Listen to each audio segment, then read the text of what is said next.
Good evening and welcome to McMinnville High School football on 1260 KLYC. Brought to you by McMinnville S. Schwab, Big Box Returns, Bethany A. Blinn of Edward Jones, Andrew Physical Therapy, Macy & Son, Willamette Valley Medical Center, and Chuck Colvin Ford Nissan.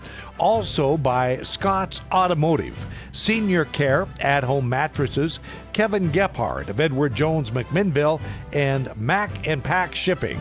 And now, the voices of the McMinnville Grizzlies, Brian Erickson and Jeff Ivey. And welcome to North Salem High School here on a beautiful Friday night, and I say that jokingly as we have got the rain coming in. Welcome, Brian Erickson, along with Jeff Ivey. And Jeff, even though we've got the rain, the wind, we've got football. We do have football, Brian, and the important thing is, I mentioned it to you in the before we came on the air, Jim Cantori is nowhere to be found, so we know we're going to make it through the night with the weather, but it is a cold, blistery, and at times very rainy football field so far since we've been here for about an hour pregame. But, we've made it this far in the season. This is really the first bad weather we've had all year, so you can't complain about that. No, you can't complain at all. Should be a fun night here. Jeff, you have two teams that, they've had an interesting season. The Grizzlies right now sitting at third place in the conference. Yeah, and they're locked into that third place position, Brian, tonight. They're 2-2 in the conference, and the next two teams below them have 3 losses in the league. So McMinnville will finish in that third place position, and that's important for the playoffs because top 3 teams in this league automatic qualify to the state playoffs. So McMinnville is in the state playoffs, most likely going to be in that lower level of the state playoffs, but they are in. So tonight is not the last game of the season for the Grizzlies. It is not, Kev. The Columbia Cup. Yes. And that's what they'll be playing for. Yes, exactly. And, they may get a home game. We'll have to see how they do here tonight against North Salem team that's coming off their first victory last week against McNary. I think they shut them out 39-0 over in Kaiser. So North Salem looking to get a little roll on the game coming in tonight. But McMinnville, a great win last week at Century. Yeah, it was a good win. And so now you've got to play because you've got 2 games. Yep. And so what do you do? How does that change it? North Salem coming here, Jeff, 1-7. Yeah, well, you want to win, obviously, Brian. I mean, that's why you play the football games. But at the same time, you don't want some of your star players, your starters, to get injury, dinged up on a night like tonight. Probably going to see a lot of running. So Donahue, Carnahan, and Sullivan probably going to carry the ball a lot, which exposes them to, getting hit, getting roughed up a little bit. So you want to keep them healthy, keep that offensive line healthy, because winning will help get you that first home game if you're high enough in the rankings. And so I'm sure that's something that Coach Tomlin wants to do tonight is get a W on the road, finish the regular season, even importantly, 5-4, a winning record for McMinnville. Those are hard to come by at the end of the season for them. So they want to finish off strong and go into the playoffs with good feelings rather than having a loss as they propel into the playoffs. All righty, it should be a fun night here from North Salem High School. Don't go away. We've got more of the pregame show and more about this game here tonight on AM 1260 KLYC and also yamhilltoday.com. Here's a message from Willamette Valley Medical Center. Meeting the needs of not only our team, but our community with kindness and compassion and understanding. We have those moments every day. I think that's probably the coolest part of what I get to do. Treating people with kindness is such an important thing to our hospital. From the moment I show up here to the moment I leave, it is just a collection of big, meaningful moments between the community and staff. Are you looking to spend less and get more on your next vehicle? At Chuck Colvin Ford Nissan, they've got you covered. As McMinnville's premier Ford and Nissan dealership, they offer a wide selection of new and used cars, trucks, and SUVs, all in a stress-free, customer-first environment. Their motto, big enough to serve you, small enough to care, means you'll enjoy the convenience of a large dealership with the personal touch of a local business. Visit Chuck Colvin Ford Nissan at McMinnville today or call 503-376-9650. Chuck Colvin Ford Nissan.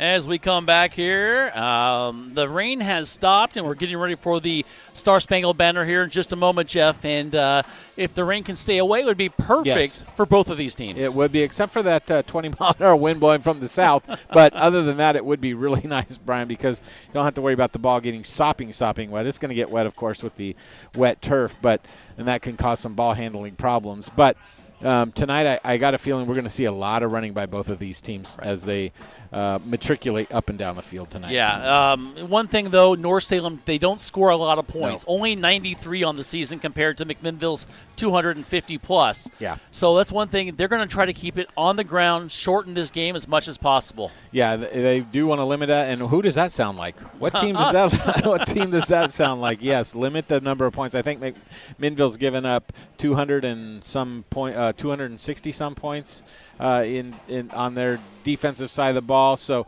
the defense is, on paper, looks like they might be able to do some things. But, again, that's why you come down here and play the game. We were down on the field before the game, and North Salem's got some athletes, a couple even D1 prospects that we've heard about. So it's not like it's going to be a walkover game coming up here into Salem with a team that has struggled all year, quite frankly. Yeah, when you're on the road, anything can happen. Yeah. I was here watching North Salem take on South Salem.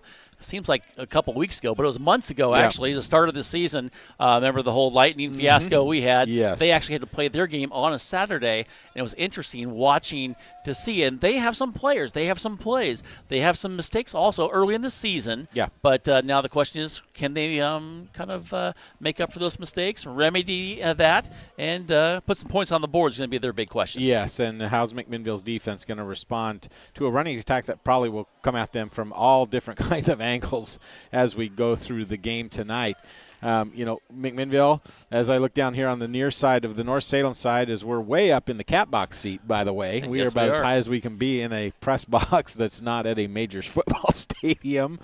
But as we look down there, they've got some injuries, just like McMinnville's been dealing with some injuries to some key players. And so that, at this time of year, when you have a smaller football team, injuries can really take a hit on that depth. And we've seen that with several players from McMinnville, Bryce Wilson and Landon Fay, among the two that really come to mind right now for McMinnville, that can affect your depth. But to McMinnville's credit, some guys have stepped up on the defensive side of the ball especially and been making big plays. The thing that scares me in this whole game, Jeff, because, I am a pessimist, is that 38-0 score you talked about. Yeah. I don't like that. I don't like that. They got confidence last week, didn't they? Yes, they did. They got a lot of confidence. I don't know. I don't think McNary is very good, but, confidence is an amazing thing to have in high school football. Confidence in what you're doing, confidence in the coaching staff, confidence that, hey, our practices have finally paid off. And we got one more game to back up that win last week against a McMinnville team that's 4-4 and going to the playoffs, Brian. So this could be a big statement. It's senior night here at North Salem. They announced all the seniors a little bit ago, and so they got that extra juice going for them tonight as well. All righty, that pep talk was brought to you by Jeff Ivey as we get ready for tonight's action. And the North Salem Vikings hosting our McMinnville Grizzlies. And just a reminder, you are listening to us here on YamhillToday.com, also watching it, and also listening to us on AM 1260 KLYC McMinnville as we are getting ready for the national anthem. We'll go ahead and take a break. Very light crowd over on the far side for the Grizzlies. A little bit of the rain has kept a few people away, and that can be okay. They're watching us. I was just going to say, they have the option to be watching us tonight and listening. There you go. So hopefully they are if they're not here. There you go. Tell your friends. All right, we're going to step away. We'll be back after this here on the pregame show for McMinnville Grizzly football. Andrew Physical Therapy, Orthopedic and Sports Rehab wants to see you make a full and quick recovery so that you can get back into life and the things that you like to do. Their friendly staff will listen and encourage and guide you through each step of the rehabilitation process. From low back pain to post-surgical rehabilitation after a shoulder surgery or knee replacement, they are here to help. Andrew Physical Therapy, Orthopedic and Sports Rehab. Give them a call at 503-435-1900. Transitions in life. Sometimes it's difficult. When a loved one leaves us, Macy & Son is there for you, a trusted friend for 5 generations in Yamhill County. At that time, you have lots of questions and you need someone to walk with in every step of the way. Burial or cremation and a myriad of other options, let Macy & Son walk that journey with you. Macy & Son McMinnville. Give them a call, 503-472-6151. If you're looking for a financial advisor located here in McMinnville, Bethany A. Blinn has you covered. She has a holistic approach and understands what is most important to you, using an established process to build personalized strategies and partnering with you throughout your life to help keep you on track. Her investment philosophy is a long-term approach with an emphasis on quality, durability, historical context, and common sense. Give Bethany at Edward Jones a call at 503-472-0555.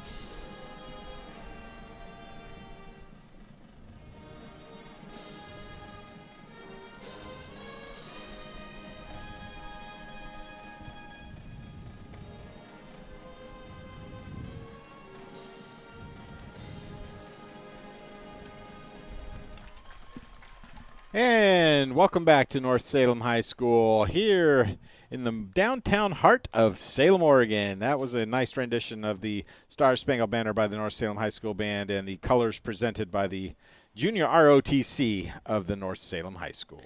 Yeah, they always do a great job, and always fun to have that done, and something they've been known for many, many years, even when we were in high school. Yep, it's Junior ROTC is a big thing here at the North Salem High School, so neat for those kids to get out there and have that flag. If you were watching on the TV or on the online, you could see the flag whipping at times, and then it would just go dead. So that kind of gives you the idea that the wind is kind of coming and going, and we kind of expect that all night long tonight.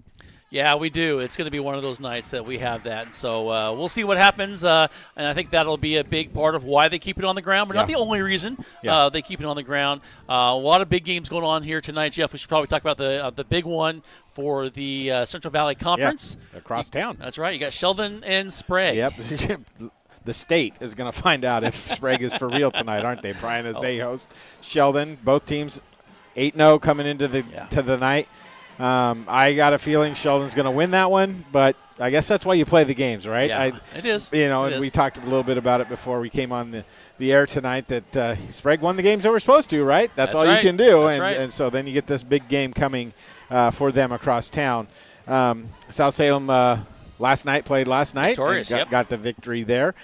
Sherwood also got the victory in our conference, the Pacific Conference, last night over Newburgh pretty handily with a big win there. So only one other game in the conference tonight, Liberty and Century, and those two teams will be playing for 4th place. So, there's something on the table for them. Yes, there is. You don't want to finish last in the conference, but both those teams, especially Liberty, kind of had a disappointing season, I think, compared to where they've been. So McMinnville on target, on cue, so to speak, to get into the playoffs, and that's a big thing. And Brian, there were a couple stats I had found over throughout this past week as I was looking. Riley Donahue's number 6 leading rusher in the 6A ranks in the state of Oregon, 999 yards tonight on 120 carries. So he is averaging about 7-point-some yards per carry and doing a really good job there. Rushing touchdowns, he's also in the top 10 with 12 touchdowns for McMinnville. You don't realize how important he is until you see him, how he stacks up. Yeah. Now, I will say, Wilson Medina, the stud running back we saw a couple weeks ago with Sherwood, who carried the ball 6 times for 239 yards against McMinnville, Crazy. 4 touchdowns. Well, he's got 22 touchdowns on the season. He had 4, not last night, but the week before as well. So he is a stud. And then these are the stats that really got me. Tackles for loss. If I told you that somebody from McMinnville was leading the state in tackles for loss, Seriously? I probably wouldn't have believed it had All I right. not seen these stats. Alex Kellner from McMinnville leading the state at 15 tackles for loss, but he's not the only one on the list. Mason Justice has 13 from Wow. McMinnville, and we'll go one further. Jacob Fairbanks has 10. They're all on the list for tackles for loss for McMinnville. So, yeah, they're good. they're doing great. Yeah. You see those type of things, you think, why aren't they 7-0 or Right, whatever? right. But it's not just it's not individual players. It's the team concept, and at times, just it hasn't worked out for McMinnville this year. But there are state leaders on this team, and that's a great thing to see as Coach Tomlin develops a program now in his 4th year, I think, with McMinnville, getting players to buy in. And I'm not going to touch that again. That was not an earthquake or a train going by. And yes, to finish your point there, yes, they are 4-4 on Yes. the year, looking to be 5-4. Yes. A lot of people didn't think they'd even be there, Yes. so good to see that. And Yeah. yes, we do have trains. We've had 2 You of will them see come 'em. by Yep. since we've been here. You will hear them. You will hear them, and yes, we are up here. We are at a perfect view here for tonight's game as we get ready, as the North Salem Vikings are in their all-black uniforms, black helmets with the red trims, red numbers, and our Grizzlies, black pants, white jerseys, white helmets, as we get ready to kick off here tonight, as we get ready for the Vikings and the Grizzlies. Here is the kick. It's going to be a long kick, and it's going to be taken at about the 5-yard line. And going to come up here to the left is Cooper Case, and he's going to bring it up across the 15 as he gets to about the 18-yard line, and that's where the Grizzlies will start here in the ball game. Nice kickoff there. The wind moving from our right to our left as you're watching online or looking at your radio dial, TV's monitor, whatever you're looking at. You're moving right to left with the wind. So McMinnville's going to start this drive into the wind. Look for a lot of runs here. Interesting. They did a real kick. They They didn't do a did. squib kick. They did. All righty, here we go. And Kane Sullivan, who has been your quarterback all season, the senior starting his final game in the regular season here tonight. Thanks for throwing that regular season in there. Thank you. Caleb Long going to, in the motion, they're going to hand it off there, and it's going to go to Chase Walters, and Walters is going to get across the 20 to the 23-yard line. Going to be a game of about 4 yards, maybe 3.5. They keep moving it back to the 23, inside the 23, but that's why he'll have it here. Second down and call it a 6.5 yards. Just a simple off-tackle run across the backfield. And I thought they were going to get a few more yards than that. That's all I'll say on that one. All right, Austin Shove here on the near side along with Long. Here we go. Going to hand it off. Going to go Donahue's going to get hit once. He's going to get forward to about the 27-yard line. And, Jeff, did you see something down there? Well, I thought I saw something, and I think Okay. he's grabbing at his face mask like he felt something, but I don't think the officials saw All it. right. All right. I was looking for it. Yeah, me too. All right, going to be 3rd down and 2 as we are 11 minutes to go here in the first quarter. We've just started here on a chilly and windy Friday night. Sullivan, shotgun formation, which you'll see pretty much all night long. And he's going to pitch it to Donahue on the run-pass option. He's going to do the option. He's going to go forward. He gets across the 35 to the 36-yard line. First down, Grizzlies, 7-yard run there for Kane. Good decision by Kane that time, and we saw that last week multiple times, Brian, against Century, where he made the right call, either pitching or keeping it and turning it up to get the gain, and the drive continues now, and that's a good sign for McMinnville right there to pick up a 3rd and medium-length play there on their opening drive. That's exactly what they want to do, and that's what they want, Jeff, long, sustained drives. Here we go, shotgun formation, as we said, in the backfield. And the handoff going right up the middle and just going to power through to the 39 and pushing to the 40-yard line and just keeping going and just kind of digging his feet in there. And it's going to be a nice little gain there on first down as they bring Donahue out from under the pile. And those last 2 rushes put Donahue over 1,000 yards for the year, Brian. So that's really awesome individual achievement. Yes. But he couldn't do it without that offensive line, No. led there by, on the near end, the mountain, Jacob Fairbanks. Fairbank is a good defender, and you can't teach height, and he definitely has that. Yeah. He's got some size as well. As they're going to throw Walters in motion. And here they go. They're going to throw the ball. First time Sullivan now decides to keep it. He's going to just drop it into Donahue across the 50, 45. Stutter steps his way across the 35, down inside the 30-yard line. First down and a lot more for the Grizzlies. Great play there. You could see when Riley went with the ball to dump it, the defender came up, and I think we're good to go, Brian. The official signaling. I thought there might have been a flag, too, the way teams were looking. Oh, you're talking about that little thing right there. On the 46. Sure looks like, on the 46-yard line. Yeah, right? Yeah, okay. Right there by the official, just on the other side of the official. I don't know what. Is that a leaf, maybe? It must be a leaf. Okay. We're going to call it a leaf. Well, sorry to interrupt you there. But I was like, wait a minute. All right, here we go. Back to action. 9 minutes to go. First drive, and so far taking off some time, which is exactly what they want to do. Donahue, and we've got a flag. There we go. Delay a game. And that's, Jeff, it's one of those things where, you think it's taking too long. Yeah. And then you look back, but you're right in eyesight of the back judge. You should be able to see something. You should, and he's standing right in the middle of the field. The nice thing, maybe they got used to it last week, the nice thing at Hillsborough Stadium last week, you had clocks at each end, so it was easy to look up and see how much time you had. All righty, here we go. 2 receivers here on the near side.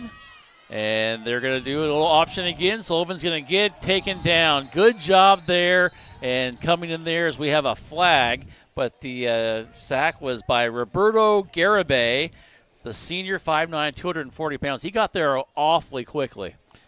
Looks like the initial indication from the near sideline official here is a holding penalty against McMinnville. So going to back him up another 10.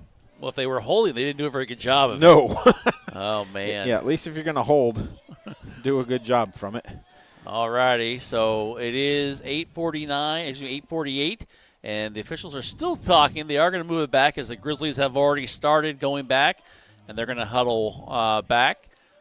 I think they're trying to decide where the 10 yards is from. It's the spot of the foul, so he gained 2 yards on the run and then move it. The hold was basically at the spot of the run, so 10 yards from there. So, well, they got him behind the line of scrimmage. That's true. So they're going to move it back all the way to the 44-yard line. So it's now going to be second down, and I can't add that high, but 25? We'll call it there. First down and 25, yes. Oh, well, no, they changed it back there to first down. Okay. I think. All right, well, we'll see. We're somewhere. Here we go. It's going to be a long ways. They have to get to the 20-yard line, I should say. Here we go. They're going to throw it, and he is. Sullivan's going to come back here looking. He's got pressure. He's got to get rid of it. He's way back there. Still nobody open.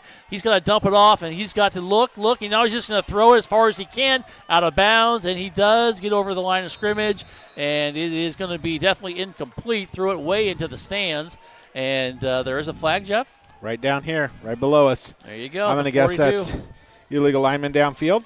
What do you think? Well, when you have a play that develops that long and takes that long, and you call it a play, I guess, but it's something that you are going to have somebody come downfield. And we got the officials talking to the coaches here for the Vikings to make sure that they really want to do what they want to do. That's Caleb Singleton for the Vikings. So third penalty already for McMinnville. They did a great job the last 8 games, Brian, not having many penalties, averaging just over 5 a game. 3-on-1 drive is not what you want if you coach Ty Tomlin tonight. Ball backs up again, back to the 49, so it's a long ways. First and 29. It's a long ways. Should I say I call 29. It, 29 to 30. Yeah, well, you have to get to inside the 20, it's almost a 19, so definitely within 30. It is going to be that for the Grizzlies, but it is first down still. 8:28 to go here in the first quarter. No score, first drive of the ball game, and at this rate, we might have the whole quarter. As the rain starts to come down a little bit, a little misty type of rain we can see in the lights. Here we go. Sullivan handed off to Donahue, and he's going to break 1 tackle, 2 tackles. Stutter steps his way across the 35 to 30, still on his feet, runs into his own guy at the 29-yard line. First down, I should say second down Grizzlies. He gets down to the original line of scrimmage. 29, the original line of scrimmage, exactly. Well, the the yard markers are over there. It looks like a first down, but that's a great way to get 20 of the 30 you needed back. Definitely. Little draw right up the middle, and Donahue weaving and bobbing. Does a great job. As McMinnville taking a lot of time off the clock now, under 8 minutes gone here in the first drive of the game. Jeff, I want to look at one thing after we get the handoff. No, the throw from Salem. He's got a guy wide open, middle of the field. That's up for grabs. Watch out, and it's going to be incomplete. He threw that one up for grabs. He had a guy coming across the middle, but he also had two defenders who were back there playing safety, and that actually our guy who went up for it, I believe it was Case, and Case had to become a defender on that. Yeah, well, and remember, he's thrown into the wind, so that ball's going to balloon up and hold up in the wind a little bit, Brian, and third down now. You got to figure this is 4-down territory with the wind and your second string kicker available tonight, Brian, because Wilson, of course, out for this game. All righty, Colin Hurley over on the far side, single coverage for the Grizzlies. Here on the near side is Schoaf. Here we go. In motion is Long, going to the far side. Here they got blitz on. They're going to hand it off, and going to be nothing there. Taken down for a loss of 1, maybe 2 yards to the 31-yard line. And that's good observation on the film, Brian, that North Salem coaches obviously did, because they were blitzing in the A and B gaps on that play. And I'll tell you what, the linebacker on the far side was in that backfield almost at the point of the mesh for the football handoff. So kind of like I thought, McMinnville going to go for it here on 4th down. And what do we got, about 12 yards to go? Yeah, they got to get inside the 20-yard line. We're at 7-10 and counting. Here we go. 2 receivers on each side. Sullivan dropping back. He's got some pressure. He double pumps. He's going to run with it. He's got some chance. If he does, he's going to go. He's going to fling his body. He gets the first down and more as he gets out of bounds inside the 17-yard line. Smart decision there by Kane Sullivan. That's that senior leadership. The 3-year starter, last regular season game. I know where I got to get to, and he did a little hip move there at the end of the play to get that first down and avoid a collision with the cornerback on the far side of the field over there. Excellent job by him when he saw nothing was open downfield. If you're the defense for the Vikings, you have to be a little frustrated with that, Jeff, there we go. As you thought you had him stopped back there, and Sullivan using his legs to make it happen. Here we go, 6:57 to go in the first quarter. First possession still. Grizzlies have had the ball the entire time. Sullivan's going to take it. He's just going to slowly go forward. And, Jeff, I don't think there's any urgency on that first or second down just to get some yards. That was a great run of 4.5 yards there because you take time off the clock, you move the ball. They're doing exactly what Grizzly football is right now. That's what it has been this year when they've been churning, Brian, is to take time off the clock and just be patient. And you said 4 or 5 yards on a play. They're going to be happy with that all night long. We're 6:25 now to go in the first quarter and counting. Here we go, and Sullivan's going to run behind Donahue and go forward. He gets inside the 4-yard line, and a nice job and a first down. They're going to mark him at the 3-yard line.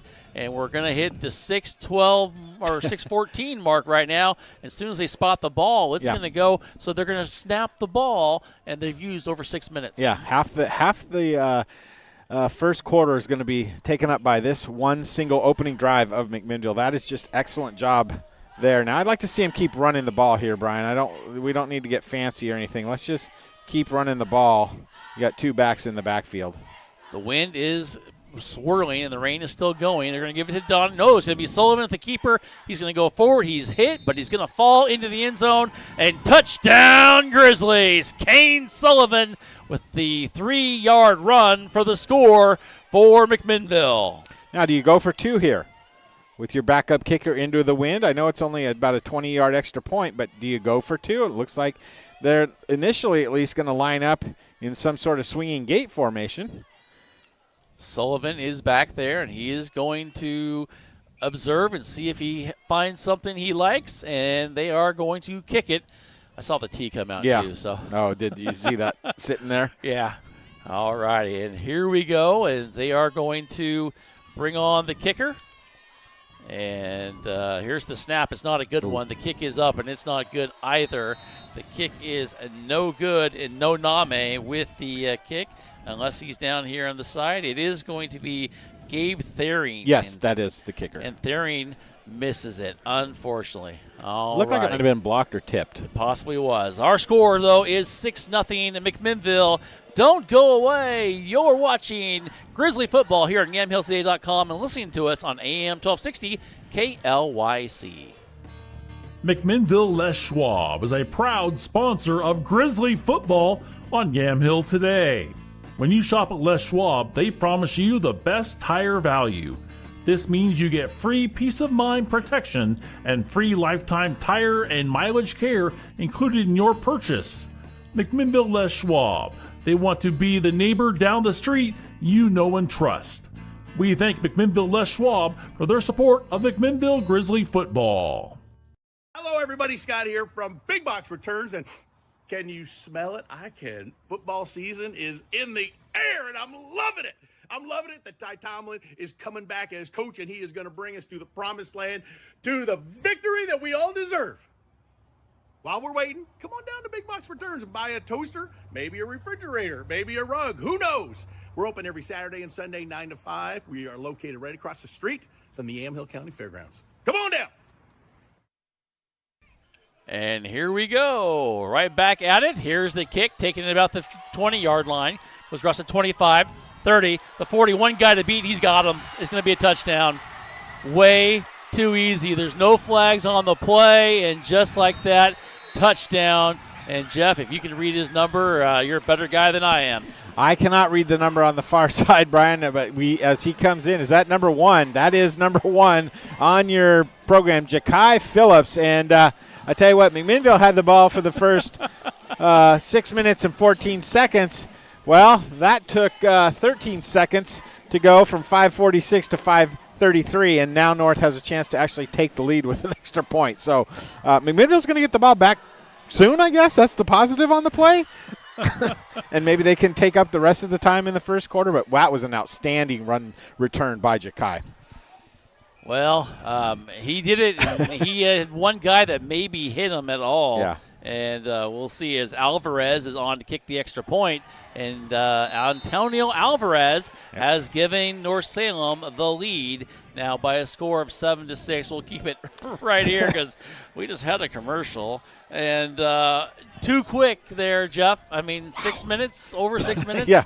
And I can't even add how many seconds that North Salem had it. McMinnville really had it for 6:14, and they've had it for 13 seconds. Is it really even a possession? Technically, yes, but no yards. So that helps the defensive stats, too. There you go. We got it. Way to go, McMinnville defense. No, that was, we've talked about it all season long. Special teams have been a problem for McMinnville, and you got somebody with speed. Ja'Kai, man, he was quick down the sideline. Once he got out into the open, there was nobody that was going to catch him for McMinnville. And so it's just been a struggle, and hopefully there's no more of that struggling tonight on the kickoffs. But we'll see what happens here with McMinnville as how they come back and respond to that, because that is kind of one of those quick punches to the stomach or the face or something. You just like, man, we just manhandled them down the field, and then they just quickly scored. We talked about confidence. Yeah. There was confidence. Confidence for sure. All righty, here we go. Alvarez, he kicks it. He's going to kick it, and it's going to be taken at the 11-yard line and go around the left side. Breaks one tackle. Oh, he doesn't break it. He gets thrown down. It is going to be right about the 27 on the run back there by Case, and that's where the Grizzlies will have it. Now, Jeff, the good thing is they have control now of taking some time off the clock, and that's what they're going to try to do. Yeah, so I'd love to see another 6-minute drive, Brian. Let's get into the second quarter before we score our next touchdown. That would be really helpful and handy if they can do that. So, let's see what McMinnville can do. They were able to get big plays when they needed them on that first drive. I'd like to see some more big plays here on this second drive. All righty, here we go. Don't want to give anybody too much confidence, and right now, North Salem, let's see what their defense decides to do with the lead. As Sullivan gets it, he's going to go forward for a yard or two. He gets thrown down at the 28-yard line. Well, so the thing I noticed here with Newburgh, North Salem, they're blitzing a linebacker whatever way Donahue's going and trying to get right in his face, which is then causing Sullivan to have to pull the ball quickly, and then there's somebody else crashing down the line to be the backside tackle, and that's exactly what happened on that play. Effectively taking Donahue out of the whole play there, and they've done that numerous times as the rain continues to come down a little bit harder now. Here's Sullivan. He's going to throw it. He has a guy in the middle. He's going to tuck it, and he's going to run up the field. He's going to be thrown down thrown forward for a few more yards than he would have had. And Jeff is thinking maybe it's a horse collar as he's horse collaring me here in the booth. The tackler had his hand right at the back of his neck on his shoulder pads. And, yeah, he didn't pull him backwards, but I didn't think you're supposed to put your hand anywhere near the back of the neck there. So 3rd and call it a long 2 here. And let's see what McMinnville does. 4:22 and counting. 7-6 is our score. North Salem in the lead. And 3rd and 2, and your guess is probably Sullivan's going to keep it as the rain is coming down a little bit harder. That'd be my guess anyway. Yeah. As they are trying to take Donahue out of this game effectively, and they give it to him, and he's going to go forward, and he's going to maybe get it. The pile goes forward, and thankfully he does get a first down to the 38-yard line, but not by much. Not by much at all, but that's that stockiness that he has, those powerful legs of taking that ball in the interior and just running right at it, and that is one way to negate that backside help is to go right at it, because then the backside help is not in position to make a tackle. Here's a score update for you from Springfield. Oh. Roseburg leads 7-6. All right. So there we go. That's good for Springfield. It is, but still early, just like our game, right? Yeah. All righty, here we go. Long in motion going from the far side towards us here in the near side. They're going to throw it along. He's got a screen there. He bobbles the ball. Fortunately, he comes up with it, but they didn't really gain anything, Jeff. Nope. He may have even lost a half a yard where they're marking the ball. Yeah, well, what you're seeing is some speed there in the defensive backfield by this North Salem football team. And, again, see them out there slapping hands, all high-fiving. They are playing with confidence. And we got a flag somewhere? What do we got here? Nope. Okay. I thought the officials were walking over to tell the coach that there was a flag, but McMinnville comes up to the line of scrimmage here on the near side. It is going to be 2nd and 11 after the 1-yard loss. 2:53 and counting. Trips on the far side for McMinnville. And that's the way Sullivan's going to pitch it to Donahue. He's got some blockers. He's going to cut it up, and he gets it across to the 43, 44-yard line. A gain of about 6 yards. And, that's one way to get Donahue in the action, Jeff. Get him to the outside. Get him to the outside. And, again, Sullivan doing a good job selling that pitch there, Brian, to get it to his tried-and-true running back as we come under 2 minutes and 20 seconds now to go in the first quarter. Referee's doing a good job, I think, getting those balls in and out, getting them dried off for the teams. No high snaps yet tonight for McMinnville. That's been another area of concern. Knock on wood. Yeah. Yeah, there's a good snap there. They're going to toss it here, and Case gets it, and he's going to go across his guy, and he's going to get close to a first down, but he's not going to get it. It's going to be a yard short. He tried to high step over the defender. Yeah. Good play, though, by the defender right here, and that is Nari Nario, and he did a good job of just hold on to his legs and not let him go forward and saved him from getting a first down.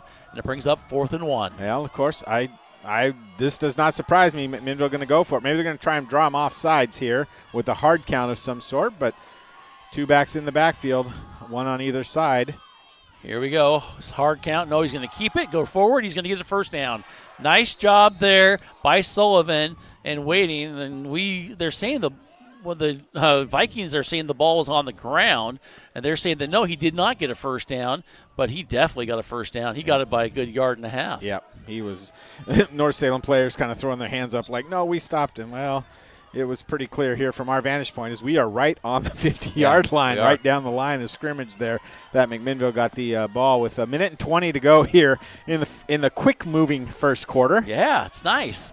Here we go. 1st and 10 now. Grizzlies have had the ball pretty much the entire quarter as we get down to under a minute here, or minute 5, I should say. Sullivan drops back. He double pumps. He's going to move to the right. He's going to keep it. Flag comes flying in. He goes out of bounds at the 49 after a gain of a couple. But we're going to have a hold in the backfield. I think Fairbank is talking to one of the linemen. I think he was talking to Pastrano. And one of them is going to be the guy who gets the hold on there. Well, do you remember back to Lebanon? Yes. There were a couple interior linemen that were just quick. Yes. You're seeing that again here tonight, Brian. It's causing some havoc on that offensive line. Second holding penalty in this first quarter for McMinnville. So you got to move the feet. You can't just reach out with the arms. And I think that's what McMinnville's been guilty a couple times on those holding penalties. 58 seconds remaining here in the first quarter. Grizzlies trail by a score of 7-6 to the Vikings. The Vikings have had the ball for a kickoff return, and that's it. Grizzlies have had the ball the entire quarter. Here's the pitch to the outside, and Donahue's going to go forward. He's going to get a pickup of 8.5 yards, maybe make it 9. We'll see where they're going to mark it. They keep moving. They're going to give him over 10. Okay, we'll take it. It's going to be a first down. They put it there. That's crazy. And they do. No, they're going to say second down. Yeah. Well, okay. Yeah, it was first down on the holding call. They accepted the penalty, replay the first down. That's right. So 2nd and 10 now. Did that again from this vantage point. That's so okay. It's all good. Well, It they got to is keep the numbers straight a gain over of the 10, font though, side. so we'll yes. take that. We'll take it that. was a gain of 10. There's no doubt about that. All right, we're down to 22 seconds, and let's see. They're going to snap it. Sullivan doesn't look like he's going to snap it. He might just wait and see if he can ride it out. No, he's going to snap it. Here comes the blitz, and good job of picking up the blitz, but then they break it off, and here comes Sullivan. He's going to drop it off, and he's going to get it, and it's incomplete to Donahue. You had Long there as well. But just trying to get rid of the ball with Sullivan, incomplete, and a big one there. Would have been a big gain. Would have been a first down, definitely. Yeah. Well, he was getting all kinds of pressure, and I apologize to those watching if you got seasick on that play because I was trying to find where the ball was going. So I'm just – You're not the only one. They're going to hold this ball pretty much for the entire first quarter except 13 seconds, Brian. Wow. That is absolutely crazy.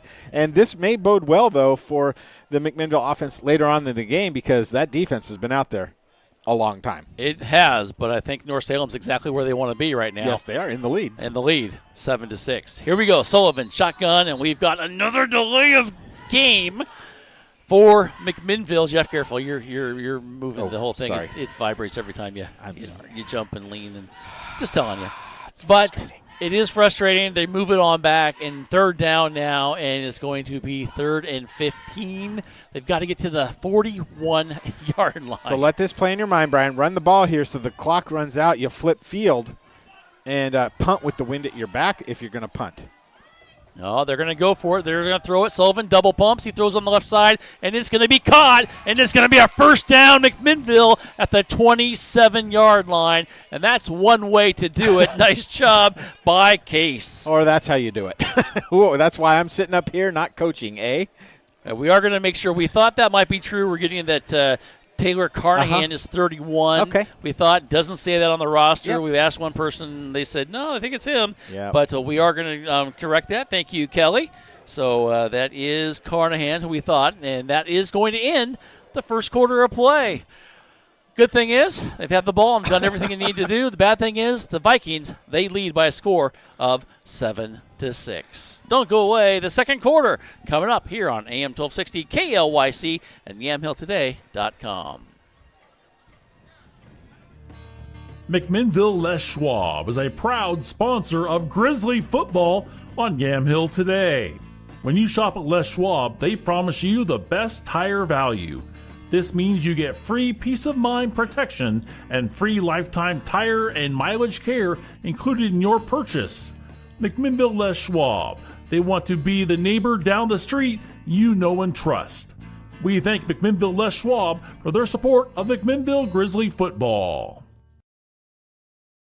Are you looking to spend less and get more on your next vehicle? At Chuck Colvin Ford Nissan, they've got you covered. As McMinnville's premier Ford and Nissan dealership, they offer a wide selection of new and used cars, trucks, and SUVs, all in a stress-free, customer-first environment. Their motto, big enough to serve you, small enough to care, means you'll enjoy the convenience of a large dealership with the personal touch of a local business. Visit Chuck Colvin Ford Nissan at McMinnville today or call 503-376-9650. Chuck Colvin Ford Nissan.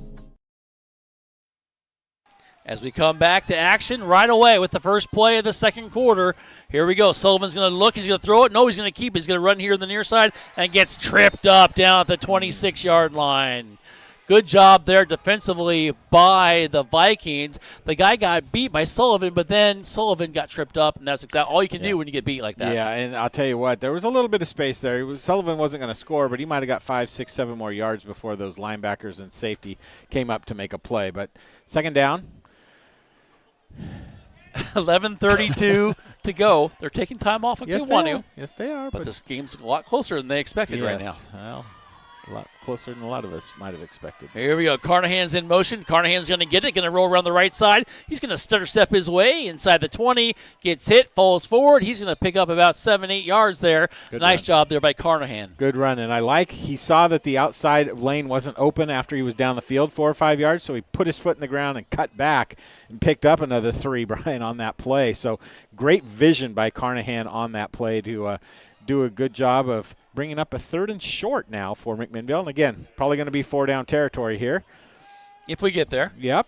As we are now at 10:48 and counting in the second quarter. Yes, the second quarter, folks. 13 seconds North Salem's had the ball in the game so far. Well, here we go. Sullivan's going to throw it. Has a receiver in the end zone. The ball is up and incomplete. And it was single coverage there, Jeff. Unfortunately, could not get it. Yeah, and we saw them working on that play in the pregame show, Brian, and most of the wide receivers were having a problem finding the ball and or catching it. And I don't know if that's a product of the wind or whatever is going on out there, but I like that play because that shows confidence in your offense that, hey, we can get 2 yards when we need it. Now, look for North Salem to blitz in every single gap because it's going to be, in all likelihood, a running play here, the strength of this McMinnville offense. And right now has been Sullivan, for the most part, who has run. And there's a bad snap. We talked about it. He's going to pick it up. He's still kicking it. He's still fooling with it. He's got it. Now he goes. He's going to try to get some positive yards. He's going to get hit from behind, and he goes out of bounds, and here comes a flag. Yeah, that is going to be the horse collar tackle, Brian, that the official missed earlier. That's an automatic 1st down for McMinnville. Good job there by the official, the back official trailing to see the play, and hopefully they're going to stick with it. They're talking about it for a long time. But that should be a definite personal foul horse collar play on North Salem. And we're going to look for half the distance to the goal and an automatic 1st down. Let's see what the official comes over here to say. It's a big play of this ball game if it is. stands. And they are going to. Okay, you can. Personal foul. It's going to go North Salem. All right. Jeff got it. And it's going to be a 1st down for McMinnville. Big break there for the Grizzlies. Because really they had them, the Vikings had the Grizzlies stop there, and penalties are, we talk about every year, and that's a big part of this ball game. Yep, and that when they, the worst time to have them happen is on a 4th down when you stop the play, but you gave them the automatic 1st down because of the play and the penalty. Here we go, 10:26, Carnahan in motion, and let's see, they're going to readjust. And Sullivan is going to try to follow and go up and still on his feet, pushing forward inside the 5-yard line. And he's going to get down near the 3. Nice job there by Sullivan just to keep pushing and following his blockers. He knew his blockers were beat. Yeah. He cut on the inside, got a couple extra yards. He did a fantastic job just tucking himself right in there, Brian, and 7 yards on 1st down. What a great play. As they come out there now and taking their time, as we are at 9:58 and counting. Time is a ticking right now. Grizzlies, time of possession, a lot. All except for 13 seconds. Yeah. Here we go. Sullivan, shotgun formation. He's going to run it. He's going to hand off to Donnie. He's going to stutter step his way. Bouncing. Touchdown, Grizzlies. Donahue with the run, and Grizzlies with the score. He was like a pinball in there, wasn't he, Brian? Hit one side, bounce the other way, hit again, bounce, turn around, spin, use those legs and push him into the end zone. What a great drive right there, Brian. As what's our time left here? Because they took the ball with 5.5 to go, and now this is another 2.5 minutes. So that was an 8-minute drive or so by McMinnville to score the second touchdown of the game for them, as they are going to go for 2 here, of course. Having missed that first extra point, see if they can put them up by 7. Here we go. Sullivan's going to drop back. He's going to throw it. Has a receiver and incomplete.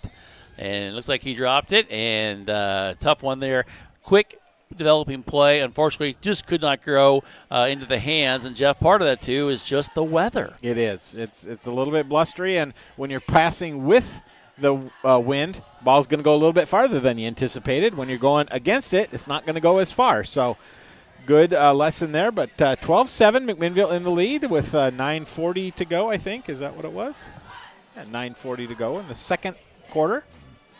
And now if you're the Grizzlies, a little bit of pressure off, but now your defense, like, hey, guys, it's time to play because they have not been out there yet, and we're 9:40 to go in the second quarter. The defense has not been out. The pressure shifts to the kickoff team, to be quite honest.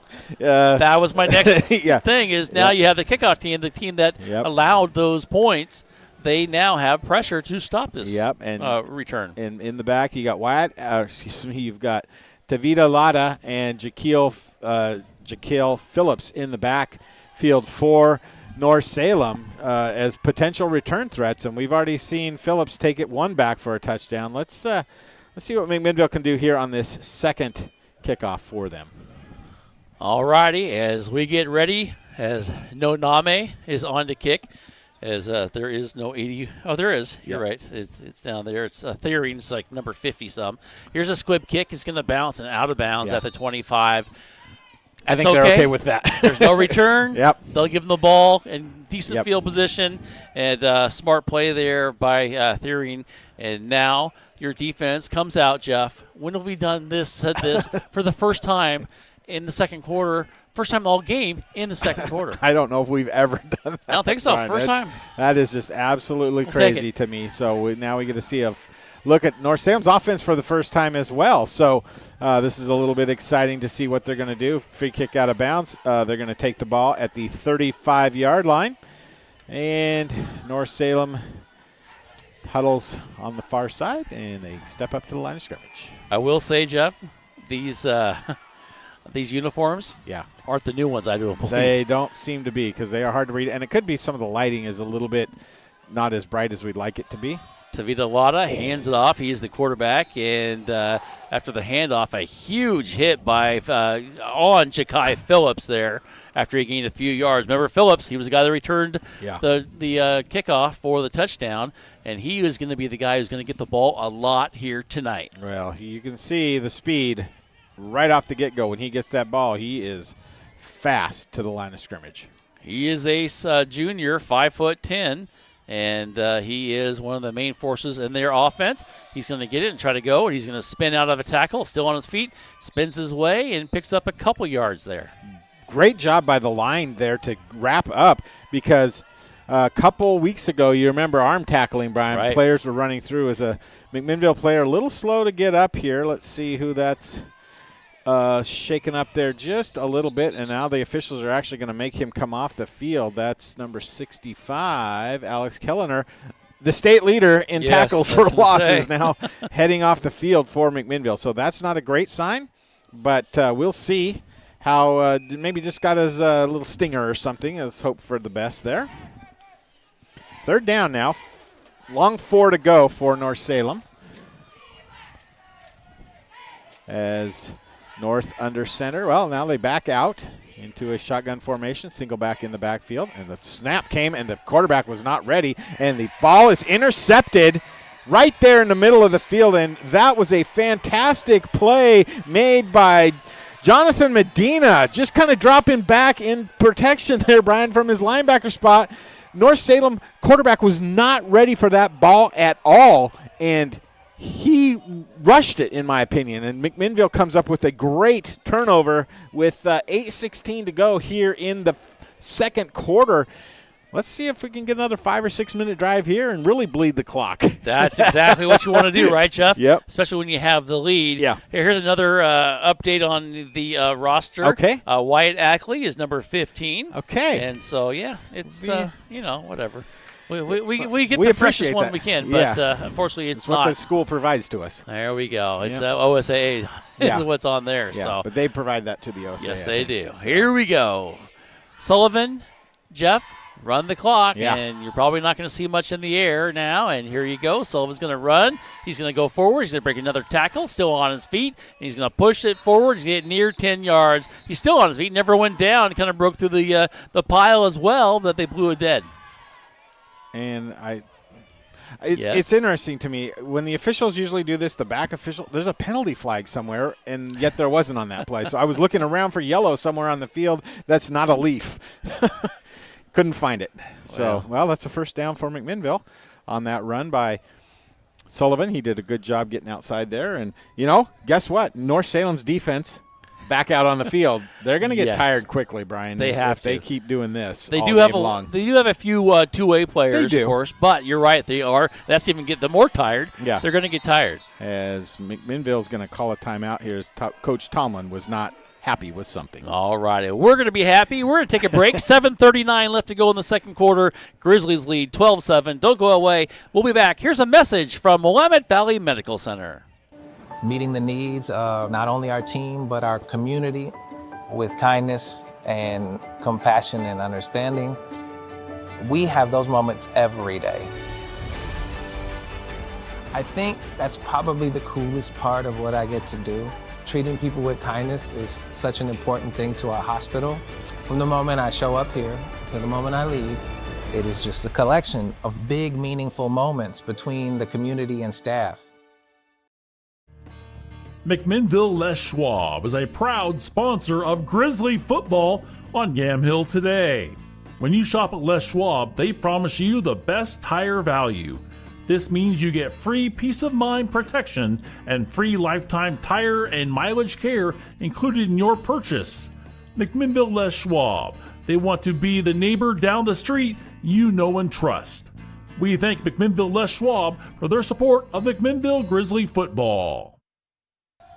Here we go, coming right back to action, throwing it right up in the air. Sullivan into the end zone, touchdown Grizzlies. And let's see, there's no flags on the play. And Jeff, you probably had a better angle than I did. I believe that was Austin Schoaf who caught the score. That was Austin Schoaf. And Brian, they ran that play a couple times last week where Austin was wide open as well. I don't want to call it a wheel route, but it's a route where the wide receiver kind of gets lost in all the commotion out there, and then a perfectly thrown ball by Sullivan, and Schoaf did a great job of making the catch. And McMinnville starting to separate a little bit, but it's still early here in the second quarter. It is, as Therian is coming on to kick the extra point. Here's the snap. It's high, and the kick is, no, he's going to keep it. Sullivan does. It was high, and he throws it into the end zone, and it's incomplete. And then we have a flag after the play, I believe. He comes in here, and let's see. You've got Sullivan all the way over on the sideline. We'll see what the official decides to say about this. Is this going to be a roughing the passer type of play? Well, it's interesting because Sullivan was way back there. Crackback block. Okay. Against McMinnville. So they'll decline that and Yes, they maybe will. or accept it. I think you might be able to accept that one on the kickoff.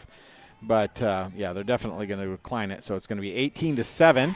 Is that a scoregami? Do we know? It could be. Definitely this year. Yeah, at the end of a game anyways. But with 7:33 to go here in the second quarter, McMinnville, 3 drives, 3 scores. We'll take it. 1 turnover. And North Salem's had the ball about 1 minute and 8 seconds. Yeah. Yeah, and It hasn't been long. I'm being a little facetious. But. And exactly, that minute and 8 seconds, 13 for the kickoff return, and then a couple of plays, right? And then an interception. That's it. So I think you were a little surprised after the first quarter. Yeah. If you're McMinnville, you're trailing 7-6. Yeah. But then you have to realize, okay, you're doing your job. You're taking the time off the clock. You let up a touchdown. That's okay. Yeah. But you went back here. You got the interception. You made amends for it, and then you come back and you score again quickly, and now you have the lead 18-7. Yeah. So there's a conversation going on here right down below us. You can see McMinnville's offense huddled on the far side, and the officials talking with the head coach for North Salem as to what they really want to do.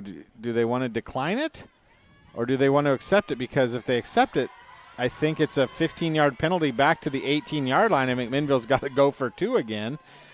So the official is signaling, and North Salem's going to decline it. So ultimately, they will be kicking off from the normal spot. Because I must not be able to go ahead and take it on the kickoff. Yeah. Otherwise, you would. You would, accept definitely. It. But, why give McMinnville another chance? Just decline it and go for it and move on, right? Yeah, 100%. We're going to keep it right here, though. Our score is 18-7. And right now, Jeff, if you're McMinnville, your defense still getting warmed up a little bit. They are. They haven't been out there much. But when they were out there, positive turnover interception. And that, like I say, that was just right time, right place. Jonathan Medina just made a fantastic pick as he was dropping back into kind of that zone coverage out in the flat. And McMinnville able to take advantage of that turnover and score 6 points, not 7, on the play. All righty, as Thering will kick off. 7:33 to go. And it'll be interesting to see what they decide to do. Kickoffs have been interesting this year. I think it's going to go to the far side again. Well, they have a guy over there, They so do. they're anticipating this. They So do.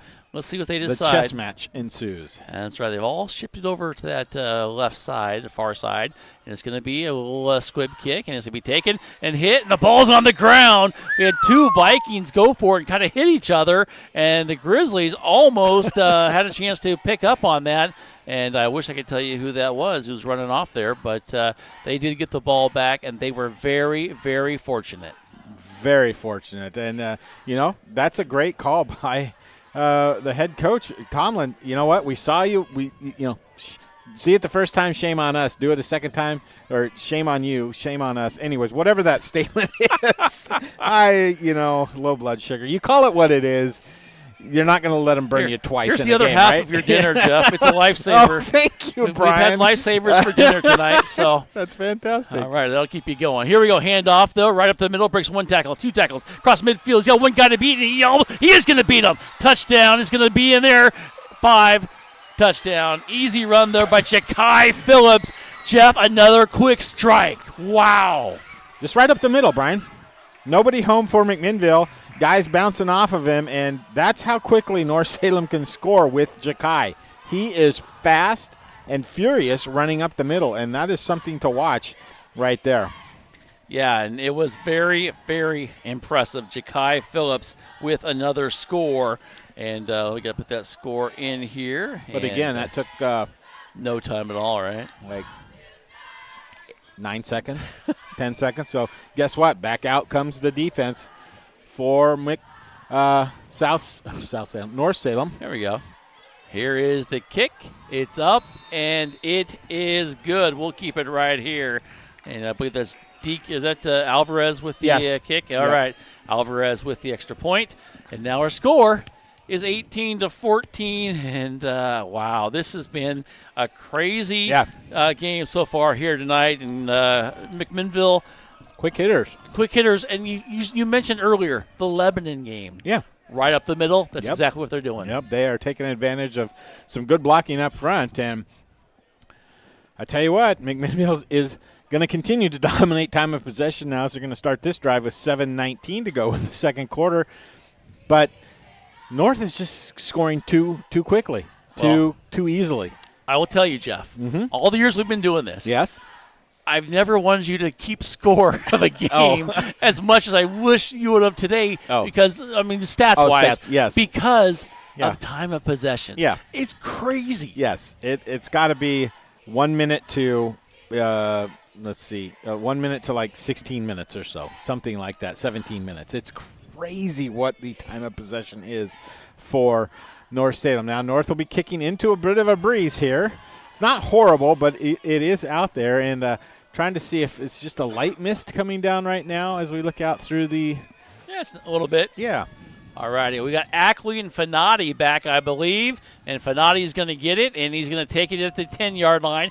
Ackley blocking for him. He's going to come here to the near side, try to squeeze through a hole. Can't get through it. He gets to the 27-yard line, and that's where the Grizzlies will take over with 7:13 to go here in the second quarter.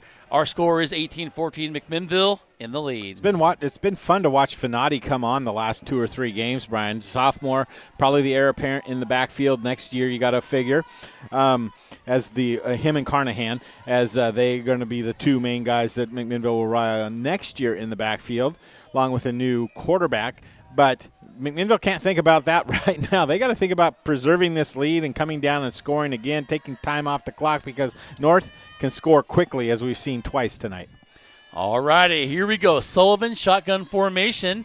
He's going to hand it off, breaking one tackle. Second tackle, still on his feet, and going forward is Donahue. He gets across the 40 to the 41-yard line, pick up a 13 yards for Donahue, and that's exactly what you needed. Jeff, you talked about the defense getting a little bit tired. It's starting to come out a little bit now with missed tackles. Well, I see a couple guys out there with hands on the hips. What's that a sign of? Tiredness. Now, see, I've got mine right here. Same thing. I've been there since we got here this evening. It's Friday, and anyhow, McMinnville just keep ground and pounding. I like what they're doing here. Let's not get too tricky. We don't need a turnover or anything like that. I love the way Donahue holds that ball running through traffic. Here he goes again. This time he's going to cut to the outside. Now cuts it in. Gets tripped up, but not before it picks up 4 yards. And we talked about it. Why not 4 yards and a big pile of pellets, and that's all you need, right? Yep. And you're taking more time off the clock because you want to win time of possession like by 95% to 5%. I was going to say, you're going to win time of possession for the entire game by halftime. There will be no way that North Salem can come back from this. This is incredible as McMinnville just doing what they need to do, and let's just keep this drive going. Here we go as Carnahan's going to come out to the slot position. Sullivan's going to throw it, and he's going to keep it. He's going to spin. He's going to be hit in the backfield. He's going to be sacked. Nice job defensively, just taking too much time and coming up with the almost the boom thing is one of the Vikings. Yeah. And that was Ramirez. And, he got in there too quickly. He did. That's that blitz that they've been putting on pretty much every play. Well, and to be quite honest, it seems like a singular wide receiver pattern there. It looked like Sullivan just looked out to his left, saw the wide receiver was covered, pulled it down, and thought, I'm going to run with it. And great job of coverage in the secondary by North Salem to limit that play to a 4-yard loss. Schoaf is out here as well as Matlack, and there's going to be a throw. Sullivan's going to throw it to the right side. He throws it. It's intercepted at the 36-yard line. Here we go across the 50 and still on his feet into Grizzly territory, stopping and then going to be hit and then thrown out of bounds out the 33-yard line, coming up with the big interception and pumped up and trying to see if that's 8. It is number 8, and that is Braxton Singleton, the junior. Big interception and puts him deep into Grizzly territory. Well, not only big interception, he's a big football player, Brian, that plays defensive back, 6'3", 185, and he didn't have to jump much to get that ball, but that is what McMinnville wanted to avoid at all costs. A quick turnover now with 5:05 to go in the second quarter, and quick strike offense back out on the field. They're just a score away from taking the lead again. Yeah, the guy who's got the 2 touchdowns in the backfield for the Vikings right now is Phillips. Shakai is going to get the ball. He's going to go right up the middle, and he's going to fight his way, and he's just going to push the pile forward as he gets to the 28-yard line, as we are now under 5 minutes to go here in the second quarter. Every run for North Salem has been up the middle, and they're just waiting for him to break through that second line of linebackers, use that speed to run away from defenses. And that play, McMinnville did a good job crashing down on the middle of the line. They are letting them have single coverage on both sides of the ball now. Mm-hmm. Grizzlies are they're going to now do double coverage. They bring the safety over, but Phillips is going to get the ball. He slips, and he is going to be thrown for a loss there. And a nice job of coming on there and taking him down is Bradley Thompson. Great play. Stringing that play out there. You would have thought that Phillips would have had a little more speed to the edge that time, and just great pursuit by the defense. I think the field is a little slick out there, and that may have helped the Grizzly defense there. How's that little sheen on it at times if you're looking at it? 3rd down now and 8. They've got to get to the 22-yard line. And let's see, they are going to do a little pitch here and going to go to the right side. Braxton's going to go inside the 25-20, first down or more, and he's going to get into the end zone. They say he's into the score. Touchdown, Vikings, and just a huge run and 30 yards, Jeff, and that was pure speed there by Braxton Singleton. Wow. They had a convoy out in front of him as he turned the corner at the line of scrimmage. There were 3 or 4 wide receivers, offensive linemen, what have you, out in front, making great blocks downfield. And McMinnville now finds themselves behind again, Brian, and probably, looking to take this next drive. They need some points here with 3:38 to go here in the second quarter. And this game has certainly been a challenge for McMinnville. Here is the kick, and the kick is good. And our score now is 21-18 with 3:38 to go in the second quarter.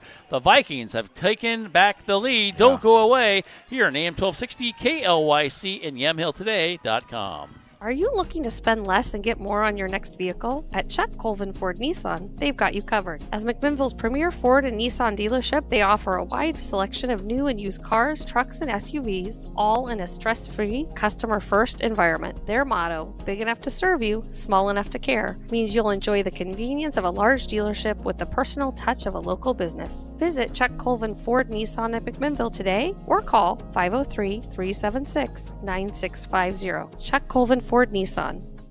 Andrew Physical Therapy, Orthopedic and Sports Rehab wants to see you make a full and quick recovery so that you can get back into life and the things that you like to do.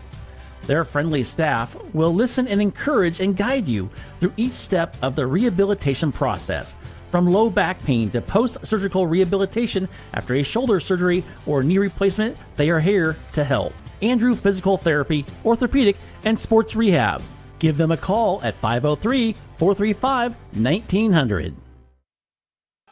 As we come back to action here, and Ackley picks it up, goes across the 20 to 25 and slings himself forward. Let's see where they mark him. One guy's got him across the 30. The other guy's got him back at the 27. So we'll see where they actually put him, because he may have slid down. That's what they're going to say is the 27-yard line, and that's where he'll be. And, Jeff, 3:33 to go. Once again, not a lot of time taken off the clock. No. I really do wish I had the time of possession, because it's crazy. It could be 3 minutes for North Salem the entire time. I don't even know if it would be up to that. It's crazy how much little time they've taken. Here we go. Now the Grizzlies are in a 3-minute offense as they hand it off, and Sullivan goes and he fools everybody, including Jeff there. As he goes forward, he gets a first down across the 40-yard line. Holy cow. Yeah, this is, again, one of those times where you really appreciate the guys on TV that do this for a living, trying to find the ball and where it's going. And, we're way up in the sky. They got those high-def TV cameras that go all over the place and can zoom in and, basically read any writing on any shirt or whatever they got. Yeah, so but that was a great run there by Sullivan. Great decision to pull it out and take about 14 yards up the field. 3 minutes to go in the second quarter. Here we go. Shotgun formation as always. Hand off to Donahue. Goes through. Stutter steps. Jumps his way over. Still on his feet. Nice job of staying on his feet. And he gets to the 47-yard line before being taken down about 6 yards there for Mr. Donahue. Yeah, he was fighting for everything on that play, wasn't he? He was. Hey, here's enough halftime score for you because I know you care, Jeff. I do. I care deeply. Sprague and Roseburg tied at 14 at halftime. Sprague or Springfield? Springfield. I was thinking about the Sprague game. Sorry. Springfield, as we have a timeout here, it looks like, or something going on, maybe an equipment malfunction. And Jeff's like, I should check on the Sprague game. And he is. So Springfield and Roseburg tied at 14. Jeff is going to check out and see if he can get us a score. We will have some scores for you at halftime. Our score here is 21-18 as we come back to action here for McMinnville. And here we go. Grizzlies have to get their 2-minute offense going. Double pump, throw across the middle. It is caught. Going to be a first down or more. Still on his feet, fighting his way is Matlack. And he gets to the 42-yard line. First down, Grizzlies. Matlack did a great job of finding the hole in that zone and able to come up with a nice reception, waiting for the ball to get them before he did anything turning and running. Just want to remind you, you are listening to the game here at AM 1260 KLYC in McMinnville and watching us on YamhillToday.com. 2 minutes right now. Here we go. Sullivan drops back. He's going to keep it. He's going to stutter step his way going forward, and he finds it. He spins his way inside the 35-yard line, and he's going to pick up 8.5 yards there. Nice job there by Sullivan. Nice job to make the first guy miss that allowed him to have that open spot. Yep, and about 1:45 to go or so in the first. Remember, just resetting, McMinnville does have 2 timeouts that they can still stop the clock. They have 2 receivers here on the near side, 2 on the far side. Double pump. Sullivan's looking. Has a guy. He's just going to throw it incomplete. And it looks like he had somebody. I believe that was Ackley who was trying to go down, but I don't think Sullivan could have got him there. Well, he just started walking into the field of vision as he's running back. and there is nobody No. within 20 yards of him. So hopefully the coaches saw that sometime later in the game. They can work that play. 1:28 as the clock is stopped on the incomplete pass. 3rd and 1, and kind of brings up some interesting scenarios here. You can run to get the first down, or allows you to maybe go for it here and maybe get the run on the 4th down. Here we go. Donahue right up the middle, and he goes, hits his own guy, spins off him, comes here on the near side, goes and tries to come, and he gets pushed out of bounds. Excuse me, at the 23-yard line. Lifesaver? Dinner? I was excited. That was great. That was I got excited. Then I got a little tickle. Yeah, he was weaving and bobbing, and he I thought there for a minute he was running too much laterally, but he did go down the field as we have a North Salem player here on the near sideline in quite a bit of pain. So Hopefully there's an official timeout here. Going to be all right. Yep. We have 1:20 to go. North Salem leads 21-18, and if you would have told me this game was going to be this way, Jeff, I would have probably laughed. Me like, too. yeah, right. And it has been a game where they've dominated the Grizzlies. Total time of possession. All of it. Total everything. The yards, everything. you You name it. It's going to be plays, number of plays. Except the score. Yeah. North Salem leads 21-18. Yeah, I mean, big plays by North Salem have really done McMinnville in. Every touchdown has been a long play. Right. Nothing, 20. They've been the what do they call it? The explosion plays, so Right. to speak. It's good to see the North Salem player up here on the near sideline, walking off under his own power. So that is always fun as he's kind of grabbing at his shoulder as the officials are going to call the teams back out here. Big explosion plays for North Salem. Ja'Kai Phillips, the big touchdown on the kickoff return. Yeah. And then one right up the middle. Yeah. And then you also had Singleton. Braxton Singleton with a long run, and just the speed of those two guys. Fun to see. It's awesome to see. And we were scratching our head the last break, like, why is North only 1-7? Because they got some athletes. We saw it at the beginning of the game. You give them that, because you're right. Yeah. They do have some guys. And here we go for McMinnville with 1:20 to go. Looking over and looking to the right, and then keeping it to Sullivan. He's going to go, and he's going to waltz in. No, but he's going to have to spin off of one guy, and he's not going to get in. Let's see, and we didn't get to see the end as a flag comes flying out. And it's going to be interesting to see what they end up saying. They're saying he's out at the 1-yard line. Yeah, I'm afraid there's going to be a holding call here, Brian. Unfortunately. And you can see the flag there on the 23-yard line. Yep, right by the coach as he's walking out there. Yeah. That was a great play by Sullivan to pull it down, but somebody for McMinnville got a hold and caused that play to spring to life, so to speak. And so McMinnville's going to back themselves up. And you think about it, they have been their own worst enemy when it comes to penalties tonight. Yeah, they really have. And that's why they're trailing by 3 of that and the big explosion plays. The good thing about this, though, Jeff, is they're not scoring too early and allowing North Salem to have some time. However, you need to score. You want to score before you go into the half, and you're going to get the ball back. Yes. No. McMinnville's going to kick North off. Salem's going to get the ball back. Get that double flip, that exactly. four before and 4 after the half. So are you really wanna, important. You want to get that, as we do have a timeout here, as the coaches are going to talk to the Grizzlies. And, Jeff, if you're McMinnville, I think you got to keep it on the ground. You do.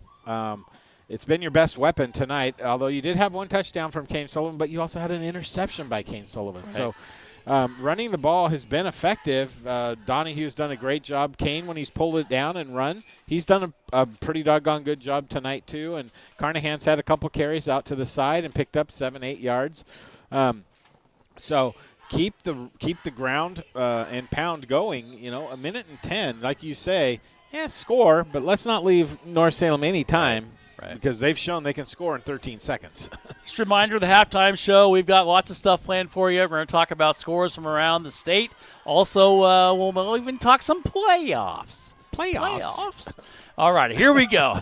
1:10 to go as we get Carnahan in the backfield. Fanati comes here on the near side with Ackley. And Sullivan, shotgun. He's going to hand it off. It's going to be a double handoff. Here we come to the right side. A little reverse. Going, and they're going to pick it up, and they're going to make the stop.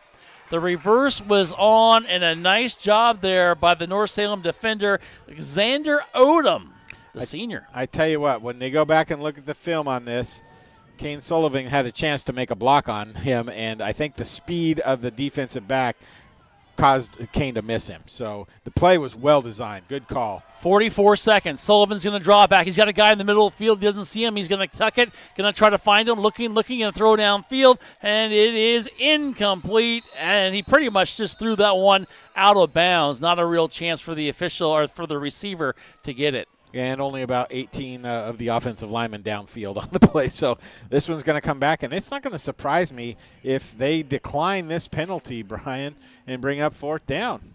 Cause McMinnville to have to think about 4th. No, the official indicated they are going to decline it. This near official just walked out and said they're going to decline it. So going to bring up 4th down, I believe. And they're looking at the other officials looking, and then that's exactly what they're going to do. Oh, they're saying 3rd down for some reason. Yeah. Okay, we got McMinnville 2nd will on take the it. board. We got 3rd down on the field. Somebody else wrote 4th down. Colorado still thinks it's 5th down.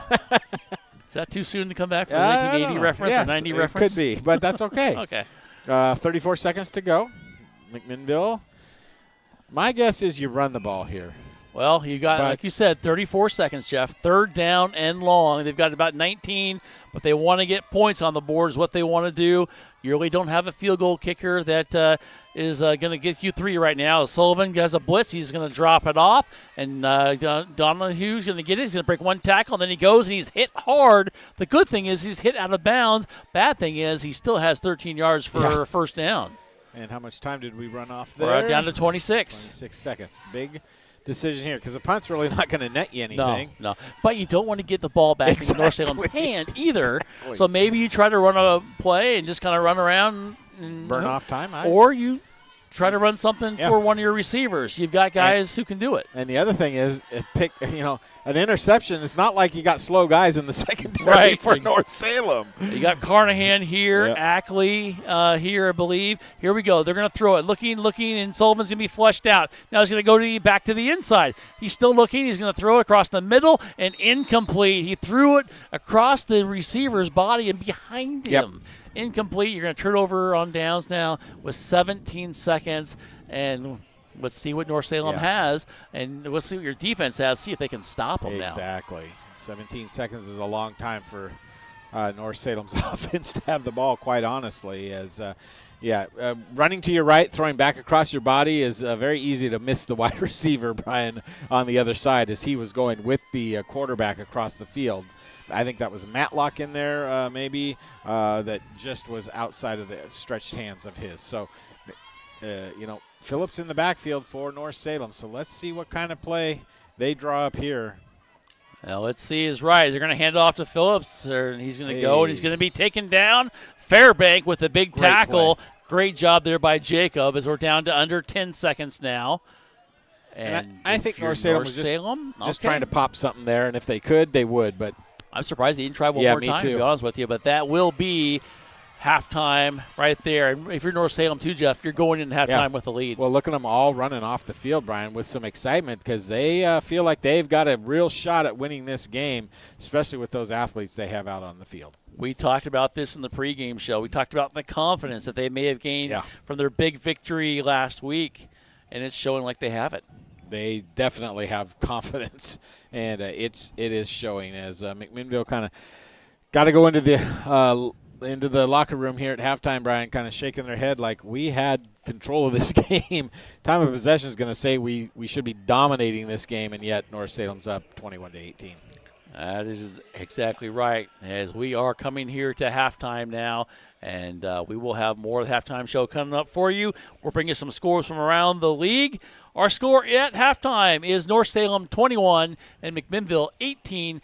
Don't go away. We'll be back with more here on AM 1260 and yamhilltoday.com. Hello, everybody. Scott here from Big Box Returns, and can you smell it? I can. Football season is in the air, and I'm loving it. I'm loving it that Ty Tomlin is coming back as coach, and he is going to bring us to the promised land, to the victory that we all deserve.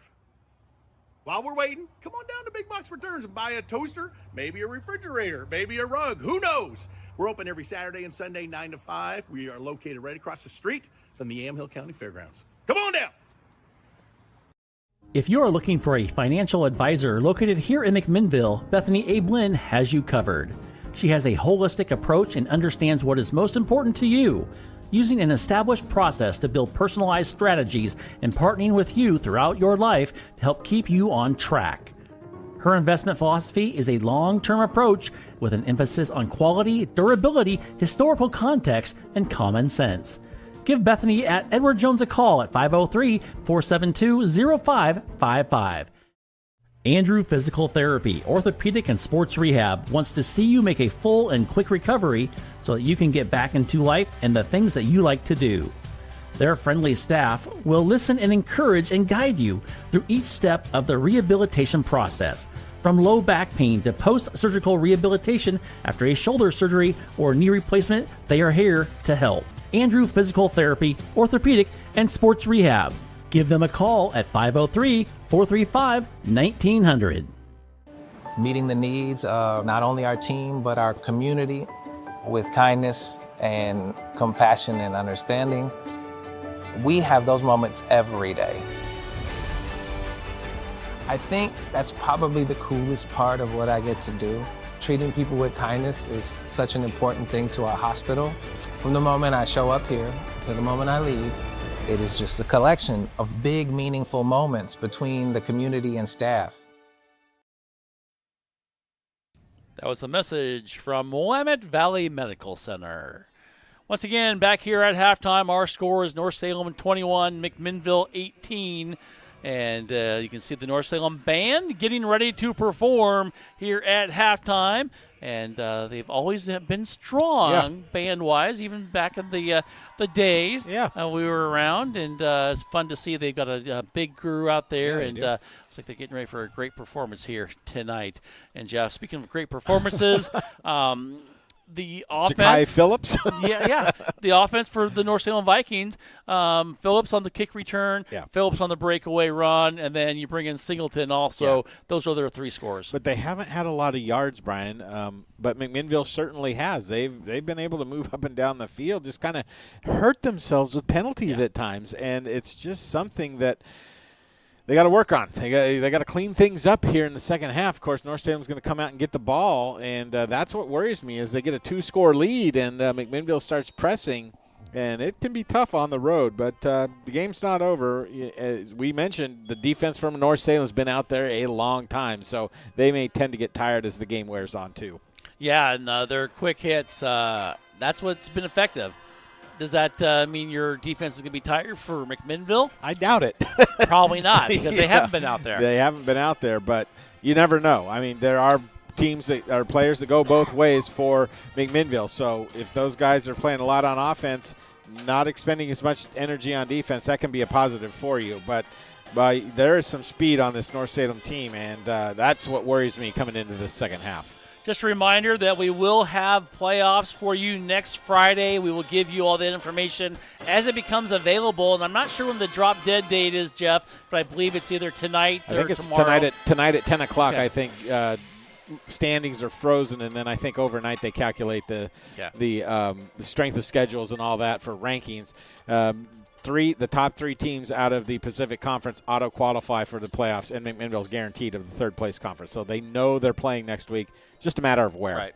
And so we'll know where, we'll know when. We'll give you all that information. You can hear it here on AM 1260 KLYC, or you can also we'll have the bracket on YamhillToday.com. Well, I'm sure we'll see it out there. OSA will give that to us tomorrow morning, and we'll see where we're at. Speaking of that, hopefully it's a home game. I sure hope so. But if they lose tonight, that's going to drop them in the rankings somewhat. So that's a little bit of a concern. But let's focus on tonight's game. Let's not focus necessarily on next week's game, because 24 minutes left in the regular season, and McMinnville's got to finish strong here.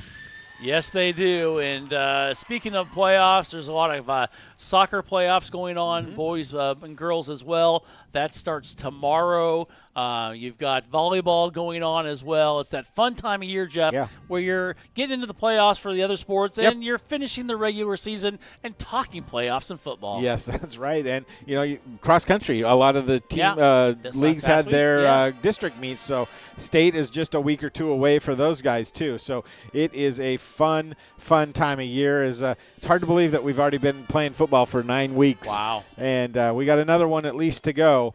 And, it's November. It's November. Think about that. That's I mean, crazy. It's November. We've had some warm games, and now we're sitting in here. It's we got the heater on over there. I see you're I'm kind of snuggling you're next snuggling to it. right up next to it, and well, you got shorts on, so I mean, that's standard. That's the standard press wear for Ryan into January at least. So that's good. February too. That's good. I honestly would have wore shorts too if I could wear them at work this time of year, but. Anyhow, we digress. We talk about being November. I went into my favorite coffee establishment this morning, and they had Christmas music playing. They had holiday cups. They had holiday straws. And they have peppermint. And they did. They or did. a candy cane. They did. And I just looked at the guy and went, really? And Yeah. he's like, I walked into this morning. Marcia and I were watching TV maybe Monday night. Maybe it was the Monday night football game or something, and we're sitting there, and all of a sudden a Christmas commercial came on during, and I'm like, it's not even Halloween. It was 3 or 4 days before Halloween. It's fine. A lot of people love the holiday season. I think it's a fantastic time of year too, but sometimes you're like, can we just get by one holiday to the next holiday? But, yes, I've seen the advertisements as well for the peppermint candy cane stuff coming out, the mochas. I'm not going to tell you where I went. Yeah? Let's just say the Dutch do things differently. Yes, they do. Did they have their little windmills turning? Yeah. Oh, my gosh. Anyways, that's awesome, though. Did you have one? You just went with your normal? I went with my normal. Okay. Yes, I did. Okay. So. But I did have the cup, and I just shook my head. The guy just kind of laughed at me, but that's okay. Awesome. Well. All righty. We're here at halftime. We're going to get some scores for you after we take a break. Our score is 21-18, the most important score right now, and that is in favor of the North Salem Vikings. The Vikings have, I won't say dominated this game because they haven't dominated the game, but they've dominated the big plays and the scores. Yeah, the explosion plays have really kept them in this game. And, McMinnville did a good job getting a turnover, but they gave a turnover back. And that was some more points for North Salem. And North has been able to make their extra points, which is the difference in the game. Right. And North Salem, I meant to mention this to you. North Salem, I've been watching them on the extra points. They're like jumping through the line, and there's 3 or 4 guys right in on the kicker that's really causing some problems. And, yes, it's your backup kicker, but, you should make at least one of them, I guess is my point. But anyhow, it is what it is. It's the hand you're dealt, and you do the best that you can. And McMinnville certainly did some really positive things in that first half, but giving up the couple big plays, certainly not one of them. Yeah, it's really not the way they dreamt it out. They thought, hey, time of possession, that's exactly what we want. We want to control it. But the big plays in between, though, is what is really hurting them right now. Right. And they trail 21-18. We'll give you some scores from around the state when we come back. We are here at halftime, and a great performance being put on by the North Salem Viking Band. And fun to watch and fun to hear. Don't go away. We'll have more of the halftime show coming up here on AM 1260 KLYC and YamHillToday.com. Transitions in life. Sometimes it's difficult. When a loved one leaves us, Macy & Son is there for you, a trusted friend for 5 generations in Yamhill County. At that time, you have lots of questions and you need someone to walk with in every step of the way. Burial or cremation and a myriad of other options, let Macy & Son walk that journey with you. Macy & Son McMinnville. Give them a call, 503-472-6151. Are you looking to spend less and get more on your next vehicle? At Chuck Colvin Ford Nissan, they've got you covered. As McMinnville's premier Ford and Nissan dealership, they offer a wide selection of new and used cars, trucks, and SUVs, all in a stress-free, customer-first environment. Their motto, big enough to serve you, small enough to care, means you'll enjoy the convenience of a large dealership with the personal touch of a local business. Visit Chuck Colvin Ford Nissan at McMinnville today or call 503-376-9650. Chuck Colvin Ford Nissan. If you're looking for a financial advisor located here in McMinnville, Bethany A. Blinn has you covered. She has a holistic approach and understands what is most important to you, using an established process to build personalized strategies and partnering with you throughout your life to help keep you on track. Her investment philosophy is a long-term approach with an emphasis on quality, durability, historical context, and common sense. Give Bethany at Edward Jones a call at 503-472-0555. McMinnville Les Schwab is a proud sponsor of Grizzly football on Gamhill today. When you shop at Les Schwab, they promise you the best tire value. This means you get free peace of mind protection and free lifetime tire and mileage care included in your purchase. McMinnville Les Schwab. They want to be the neighbor down the street you know and trust. We thank McMinnville Les Schwab for their support of McMinnville Grizzly football. As we come back here, the North Salem band has just finished up, and they're cleaning up the field as we are here at halftime, and we're going to give you some scores. Here's a score for you, Jeff, as I'll get things all started from Springfield. Come on. Our score at halftime, still 14-14. Okay. However, careful, you're making a little sorry. Well, that there's a train going earthquake. by. There's a train going by. Well, choo choo. My nephew scored both touchdowns for Springfield. High five. So there we go. There we go. Way to There we go. go. Way to go. Okay, so a couple scores we have. Cascade Cougars coming off a big loss last week, a stunning upset. They were number one team in the state at the 4A level. Well, they're getting back at Sweet Home right now at the halftime, 16-0. Colton and Jervis playing for the number one playoff position in that league. Colton leads Jervis 16-0 at half. And the other game, the only other score I have on this app, at the half, Sheldon 24, Sprague 7. So Sprague having a tough time. I do have a report that they were driving, turned the ball over deep in Sheldon territory, and on the next play, Sheldon scored a 65-yard, or next couple of plays, scored a 65-yard touchdown bomb. So that really flipped things right before halftime there. Let's see if I can find a couple other scores. I had some. Let me see here. Hebner ahead of Enterprise, 28-0. Well, that's a good one. That big Hebner. South Umpqua 7, Sutherland 7 at the half. Aloha leads Centennial 9-0 with 22 seconds left to go in the half. Let's see. Lake Oswego 14, Lake Ridge 3 at the half. That about a half an hour ago, so I'm sure they're into the third quarter by then. Hood River Valley over Glencoe 7-0. Santiam Christian 10, Taft 6. That's a number 6 versus number 7 matchup. That's a good one at the 3A level, I believe. Let's see here. Roosevelt 15, Grant nothing.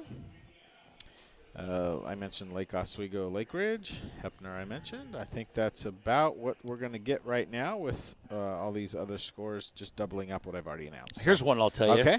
Barlow 21, Gresham 7. Okay. And the reason I care about that is because that one of those, I don't know what victory has to happen, but South Salem still has a chance to make the playoffs. Oh, that's right. You were telling me that on the drive over here tonight. That's right. I remember that. So, well, go whoever needs to win that one. That's exactly what I'm thinking. Hey, Statesman Journal went to a game. Nice. Did they? Yeah, finally. Are you sure? Yeah, there's video evidence. So. Is there? Yeah. Or is that somebody else's video that they embedded? AI, I think. Oh, we're so mean. Santiam Christian, you give us that score, Jeff? Yes, 10-6? it was 10-6 at half. Okay, that's a good one. That was number 6 versus number 7. Yeah, and it's funny you talked about the Cascade one. I had somebody who was very much talking how cool it was that they were number 1. They're just an amazing, and I didn't have the heart to tell them they had lost that night because I did see the score the other night, and I didn't text them or tell them, but they didn't mention Should have it. They didn't mention it on Monday. Nothing? They didn't mention in it. that tweet that he sent, or that text that he sent out, or was it somebody different? Somebody different. Oh, Somebody okay.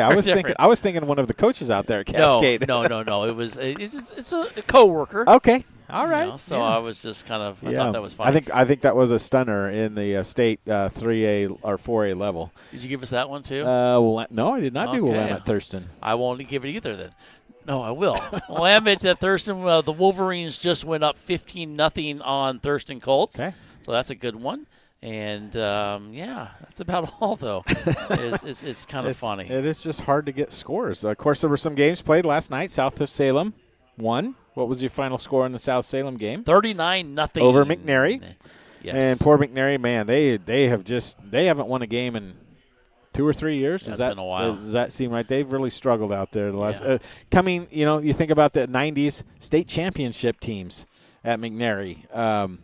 You think of Sean Kittner back in the day and leading his team to some victories in state championships. Well, it's always cyclical for a lot of these schools, and they're unfortunately at the bottom of the cycle. I remember my freshman year, Jeff, 1-8. Uh-huh. So there you go. But then they won the state championship shortly after you were there. Well, not shortly, but was it? because of my influence. Yes, you laid the groundwork. Is that what you're saying? Yeah. You gotta have a strong, bass drum. Didn't we all? Oh, Didn't we all? My brother might take credit for some of that, though. Yeah. He'll try to anyway. Well,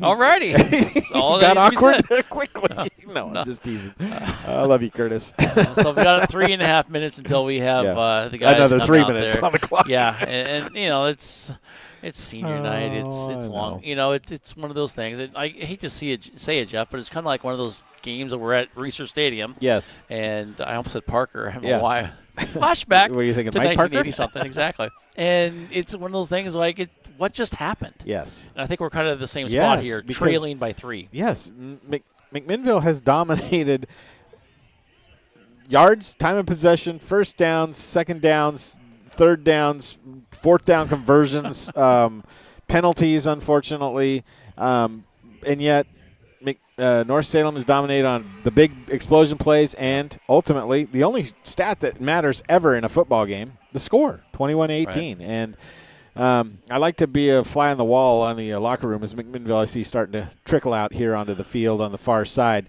I like to be a fly in the locker room as Tomlin gives them a pep speech coming out here because this is this game is a winning season if you win this game. It's a 5-4 regular season, and that's a good season for McMinnville, historically speaking. Yes, you're already in the playoffs, as you can see McMinnville now starting to run on the field on the far side, and it's always good to get them back. They look like they're jogging out here pretty quickly, so that's always a good sign that, hey, maybe Coach got their attention to get things going as they come out from the halftime break. Haven't seen North Salem yet walking out from the locker room, which is a little bit of a jaunt away for both teams back to the school. Very interesting is when we started the game, North Salem was out here early, practicing, doing their thing. And then McMinnville kind of got here like, did we have the right game time? It seemed like, because they came out their normal time, but it wasn't as early as North Salem. Yeah.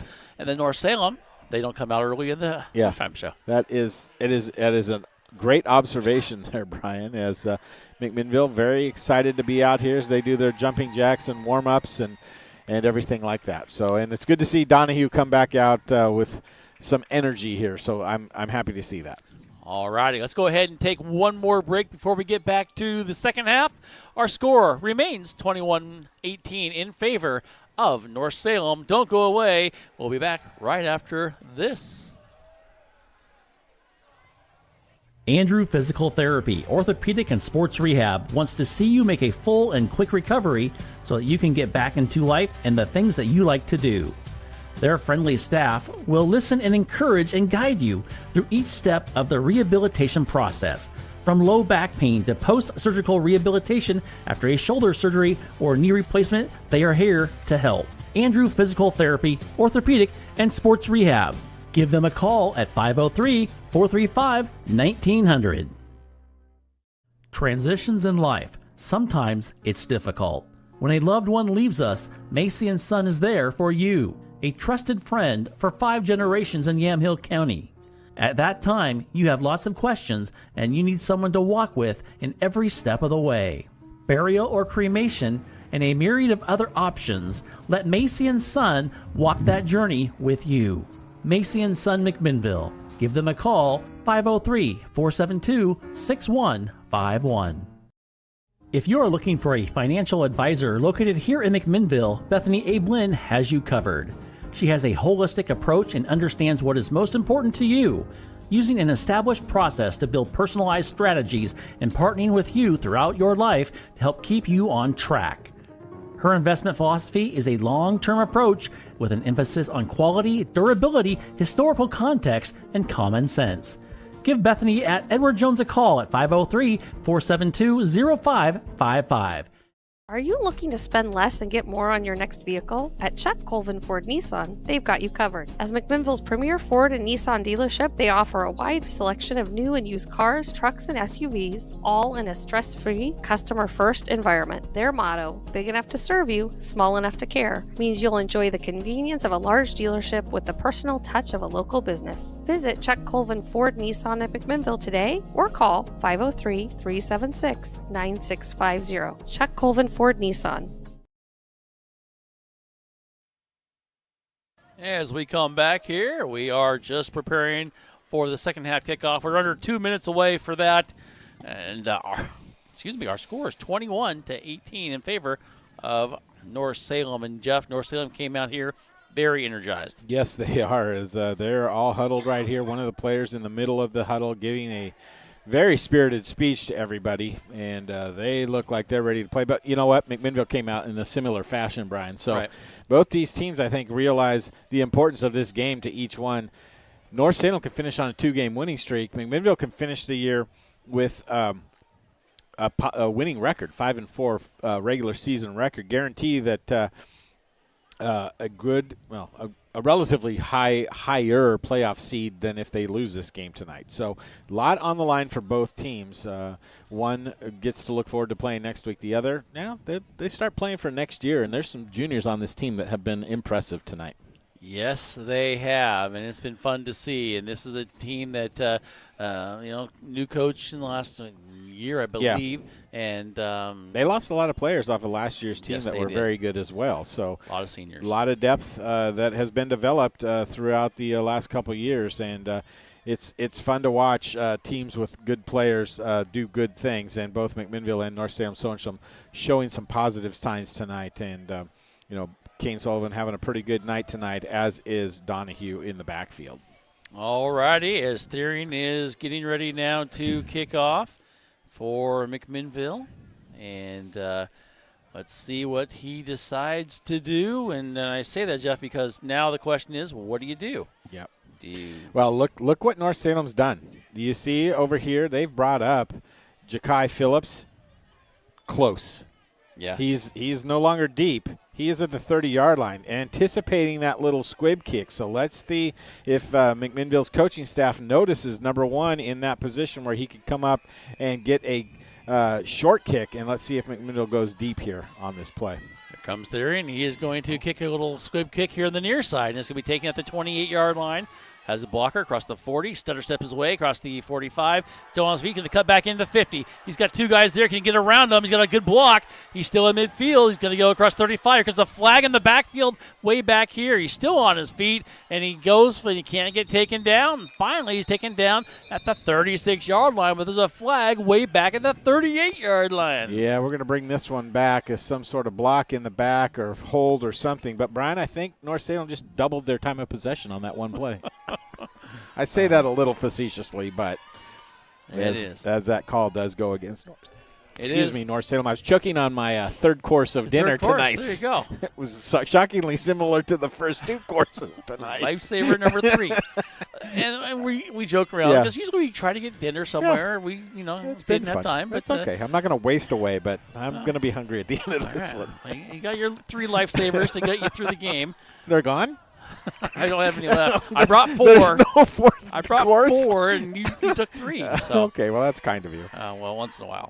All right, here we go as the Grizzlies defense are going to try to stop this Viking offense, and they're going to give it to somebody else now, and he's going to go a little drop pass, and like I said, they hand off about 3 yards there. And tiny 25, I think, is the number on that one, Brian. Although there's no 25 in your program, so it's not 25. That's why I'm 12. stopping. It's Let's 12. Go 12. Okay, it's Keller. Yep. Xavier Keller. And, you mentioned he's not that big at 5'5", 155. How do they go, Jeff? They don't want to get too much of the time of possession, so they're going to go quickly in their offense. And here, shotgun formation. And they are going to throw it. First throw, I believe, of the night. And he's going to roll to the right. He's going to keep it. He may fake throwing. He's going to take his guy to go out. He's going to keep it. Going to go forward. He's going to step his way across the 40-yard line. Didn't look like he's going to get that many yards, but he got about 7. Got enough for a first down. Yeah, he knew where he had to get, and he did a good job of getting to that point on the play. All righty, as he did get a first down? Is that their first? That might be their first down of the game. Maybe their second, but yeah, I'm trying to think. Breakaway. It might be the second one. Yeah. It might be. Maybe. All righty. So there's 11:01 to go in third quarter. They've had the ball for almost a whole minute on a drive. Wow. Here we go. As they're going to hand it off and go right up the middle and just kind of breaking his way, gaining about 4 yards. And looks like he may be hurt. They're calling over there. We do have an injury now. Hopefully he's going to be all right. And it looks like you do have an injured lineman, or is that the? It looks like a lineman. All right, it is. And it's like he is going to be looked at as they come out here to take a look. And we will go ahead and keep it right here, Jeff. And the second half has already come out to be a little bit different than than the whole first half, as the trainer is out there checking out the player, and hopefully he's going to be okay. That is Adrian Green Orta being looked at. I'm wondering if that's their center. I think it might have been their center, so that could be a big loss. Although we did see 2 of them out there warming up before the game. So, but a change at center can be a tough thing to do, as they're looking at. I don't know. Maybe they're looking at his hand and leg. I mean. Yeah. Anyways, doesn't matter. Well, they put his arm up like he's got a shoulder injury. So let's hope that's not the case. He does come off. That would suck to have that happen on your senior night for sure. And I think he is a senior. He's going to come off here and get checked out, as we are at 10:51 to go. Well, we hope he's going to be okay and can come back into the game. As you said, Jeff, they're going to change the center. Yeah, I think that is a new center in there. Number 67 comes in, Kanoa Afuloa. He's a big kid. He is a big kid. Here is the shotgun snap. Good snap. Going to throw right away. He is caught across midfield. Hit. Going to be a first down and more as he's pushed out of bounds at the 44-yard line.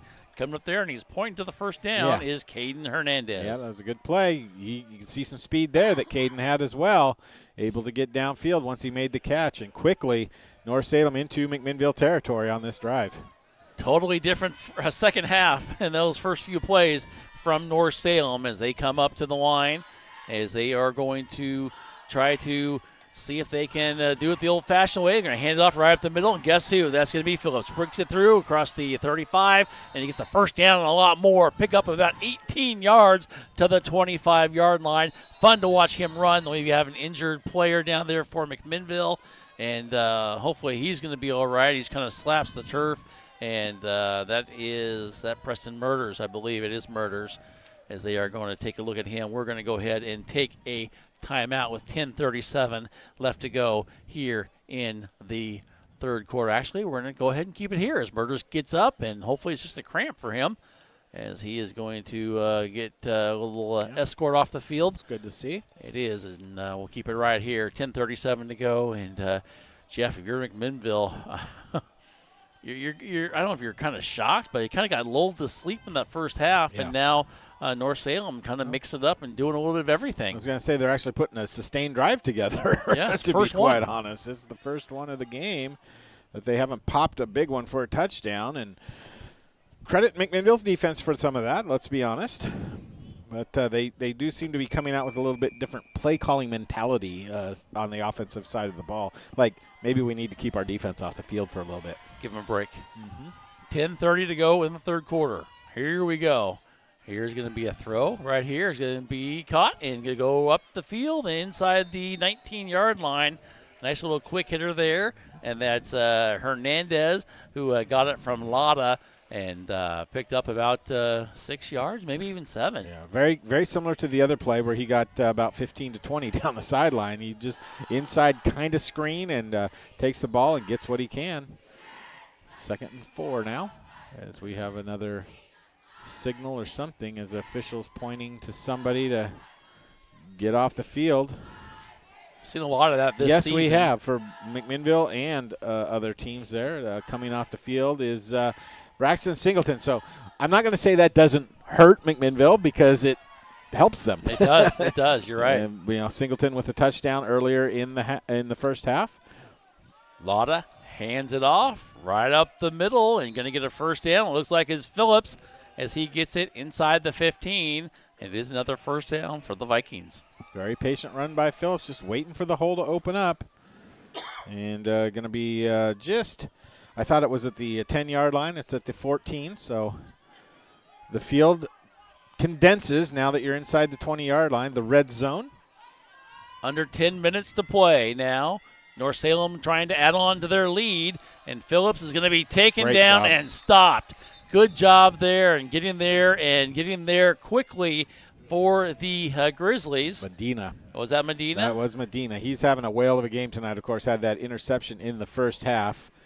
It was a fantastic play. And he came up from his linebacker / defensive end position there on the outside on the far right-hand side. Fantastic job there. 2nd and 12. Phillips back there in the backfield. Singleton back into as well. Hernandez is going to throw it. There's going to be Lotta, and the ball's on the ground. It's stripped out, picked up for McMinnville. Here we go. And going to go all the way. One guy to beat Kenny to it. Going forward, Thompson. He's down to the 10. 5, touchdown, Grizzlies. Strip there, and let's see, we got a strip there by Fairbank, and there's a flag back at the 24-yard line. Where I'm back on the far side. I do see it, so, oh my gosh. Fairbanks did a great job with the strip, and let's see what's going to happen here. What's the officials going to call, because this is critical in the game, as North Salem seems to be pointing to McMinnville. Well, they're bringing it back. So yeah, wow, this is a big call right here. Huge call. that is a tough one because they ran it back, and it would have been a score. It better not be a some sort of horse collar, because it wasn't, in my opinion. He grabbed him from behind and pulled him down, but holy cow. Well, they're going to move it back, and it's going to be negated now as the officials are talking about. They can't change it now, even though we did have one. Well, they could pick up the flag if there's no penalty. Well, because they didn't blow the whistle until the touchdown happened. Remember our little thing, though, is there's got to be a penalty if there's a flag. But it doesn't always happen, right? They pick it up a lot. I have Coach trying to figure it out here. Coach on the far side figuring it out. And the officials? They're trying to figure it out, it seems. Why doesn't the official come that threw the flag? They must be communicating with microphones, headphones. But that's what they are doing here. Are they going to say that the play was blown dead and it's McMinnville's ball? Trying to hear. Personal foul. Personal foul. Face mask. Oh my word. On the defense. Oh my word. All righty. Interesting dynamics here, Jeff, is you can actually hear him talking if you don't have the headset on, and the crowd can actually hear word for word what he said, and that brings it now, changes everything for McMinnville and for the Vikings. Holy cow. McMinnville goes from being up 24-21 to facing a 1st and goal from the 7-yard line or so, the 8-yard line. You talk about a momentum swing right there. Wow. And you hear the crowd now getting into it, Jeff, which they don't a lot because they've been down in all their games except for one last week. And that last week was a 38-0 victory at McNary. As we come in here now. And Lotta, shotgun formation. And here we go. They're going to pitch it, go to the far side and try to cut it up. He gets inside the 5 and not going to get it there is Keller. As Jeff is looking back, and he is going to try to see if he can find the replay on that. As they come up here now, 3rd and 1. Ball sitting at the 5-yard line. 8:37 to go. It's okay, Jeff. I know, but that's a huge call, Brian. Yes, it is. That is an absolute huge call. Here we go. Shotgun formation. We got single coverage here on the near side. Lotta is going to hand it off right up the middle, and it's going to be Phillips, and he is not going to get it, but he does get enough for a 1st down as he gets to the 2-yard line. come up here with 8:15 to go here and counting. As we come up here. And it's going to be Phillips going to get the ball here, guaranteed. And they give it to him, and he cuts to the right, and he goes, and he just reaches over and reaches high, and he has the score for the Vikings. And, Jeff, we talked about getting that momentum, talk about getting some confidence. They've got it here, don't they? Yes, they do, Brian, and let's see how McMinnville responds, because it's going to be very easy now to get your head down and get kind of caught up in the emotion of a fumble, touchdown the other way. It's going to be a tough one to overcome, but I know that this McMinnville Grizzly team is up to the challenge. Kicker in is Mendoza, I believe. Here's the kick. It's up, and it's blocked. It is blocked. No good. Okay. And our score will stay 27-18, 7:58 left to go in the third quarter. Don't go away. We'll be back with more after this timeout. Are you looking to spend less and get more on your next vehicle? At Chuck Colvin Ford Nissan, they've got you covered. As McMinnville's premier Ford and Nissan dealership, they offer a wide selection of new and used cars, trucks, and SUVs, all in a stress-free, customer-first environment. Their motto, big enough to serve you, small enough to care, means you'll enjoy the convenience of a large dealership with the personal touch of a local business. Visit Chuck Colvin Ford Nissan at McMinnville today or call 503-376-9650. Chuck Colvin Ford Nissan. Meeting the needs of not only our team, but our community with kindness and compassion and understanding. We have those moments every day. I think that's probably the coolest part of what I get to do. Treating people with kindness is such an important thing to our hospital. From the moment I show up here to the moment I leave, it is just a collection of big, meaningful moments between the community and staff. As we come back here, after the Vikings score to make it 27-18, and they extend their lead against McMinnville. Here we go, and lots of time left, Jeff, but McMinnville has to get on track here, and nice sustained drive there for North Salem. Very nice. Here's the kick, taking at the 10-yard line.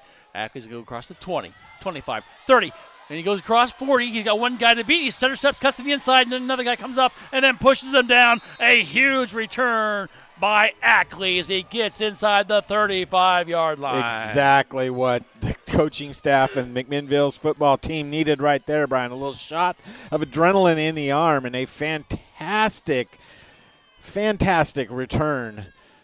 Great field position now to start this drive. And McMinnville, let's see if he can get some points up on the board and put a little something into the mindset of North Salem to think that they're not going to just have their way this second half. All righty, trips here on the near side for the Grizzlies. Sullivan with Donahue in the backfield. Here we go. Sullivan's going to do an option. Pitch it to Donahue here in the near side. Going to cut it up. Breaks one tackle. A second tackle. Still on his feet. Fights his way inside the 25-yard line. And a nice job there by Donahue as he gets to the 23. As there is a flag down on the field. I don't want to say there's some home cooking going on, Brian, but I'm starting to smell something on the barbecue. That's all I'm going to say. I'm starting to smell something on the barbie. Back at the 34-yard line. There's all these calls coming on this side of the field for the most part by this official right here. 7:37 to go in the third quarter. It's 27-18. That's going to move the ball back for McMinnville as it'll now be set down at the 46-yard line, I believe. When they're all said and done. Nope. Moving back to the 44. Perfect. Just like I said. 7:37 to go. Jeff, now we've got to get things going if you're McMinnville. And really, they've got to get that run-pass option going. They haven't done much of the passing, however. Sullivan's going to pass. No, he's going to keep it. He's going to be hit. He's going to be taken down. Nothing there. This is just not working right now. This Viking defense is working though. They are doing a good job on the interior and stopping everything they can in the middle. Well, and there was some confusion, quite honestly, Brian, between Carnahan and Caleb Long out there, they looked like they ran into each other on the pattern, or one did the wrong pattern, because immediately where Sullivan was looking, he had to pull it down, but when he did, he was hit in the backfield. All righty, 7:03 to go in the third quarter. Vikings lead. Hand off to Donahue. Goes to the left side. He breaks one tackle. Goes across the 40, 35. Still spinning. Gets inside the 30 to the 29. A nice run there. Picks up a huge, huge chunk of that they had to get for McMinnville. 5 yards still to a first down. Thought there might have been a face mask on that play too, but Donahue did a good job. You mentioned it, getting pressure in the middle of the field, but using that burst. 3rd and 5 here to go. Here we go.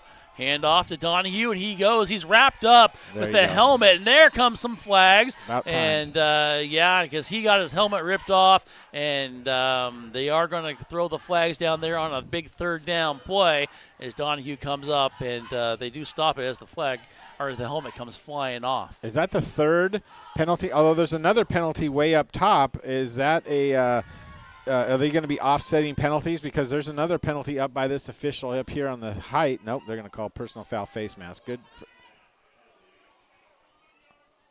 He's pointing the wrong way, I hope. I hope he's pointing the wrong way. And they saying first down. I think he realized it and just said, no, I'm just going to stick with it and say it is going to go against North Salem. Yeah. As Jeff I just about lost it. jumped out the window and talked to the guys. But he thought better of that and realized he just pointed the wrong way. Yeah. Okay. Still didn't make it happen. But that's the 3rd penalty, I think, that has given McMinnville an automatic first down in the game by North Salem at a critical 3rd or 4th down play. I think that is.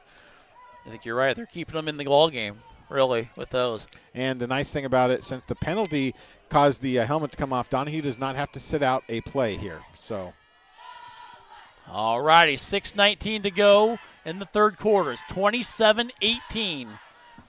Here we go, and it's going to be a bad snap, and Sullivan's going to pick it up. He's going to try to go. He's going to be taken down, and he is way back at the 35. Should have jumped on it at the 25, and he gets taken down on a huge, huge loss there of 10, 20 yards, 21 yards. Good defense there by the Vikings, and we talked about that confidence. The Vikings have it right now, and the lead with 5:48 and counting, and they're going to move it all the way back. And they have to get to the 9-yard line. So good thing it is it's only second down. Yes, but 10, 20, 30. 30 almost. Oh, geez. All righty, Donahue in the backfield. McMinnville has been their own worst enemy at times in this game tonight, Brian. Yes, they have. Here we go. We talked about the snap needing to be good. Here it is. This time it is. Rolling to the right. Looking, flushed out. Couldn't stop him. Now going to come this way. Sullivan's going to probably keep it. We got a flag. He is hit as he throws it, and he throws it up for grabs and into the end zone.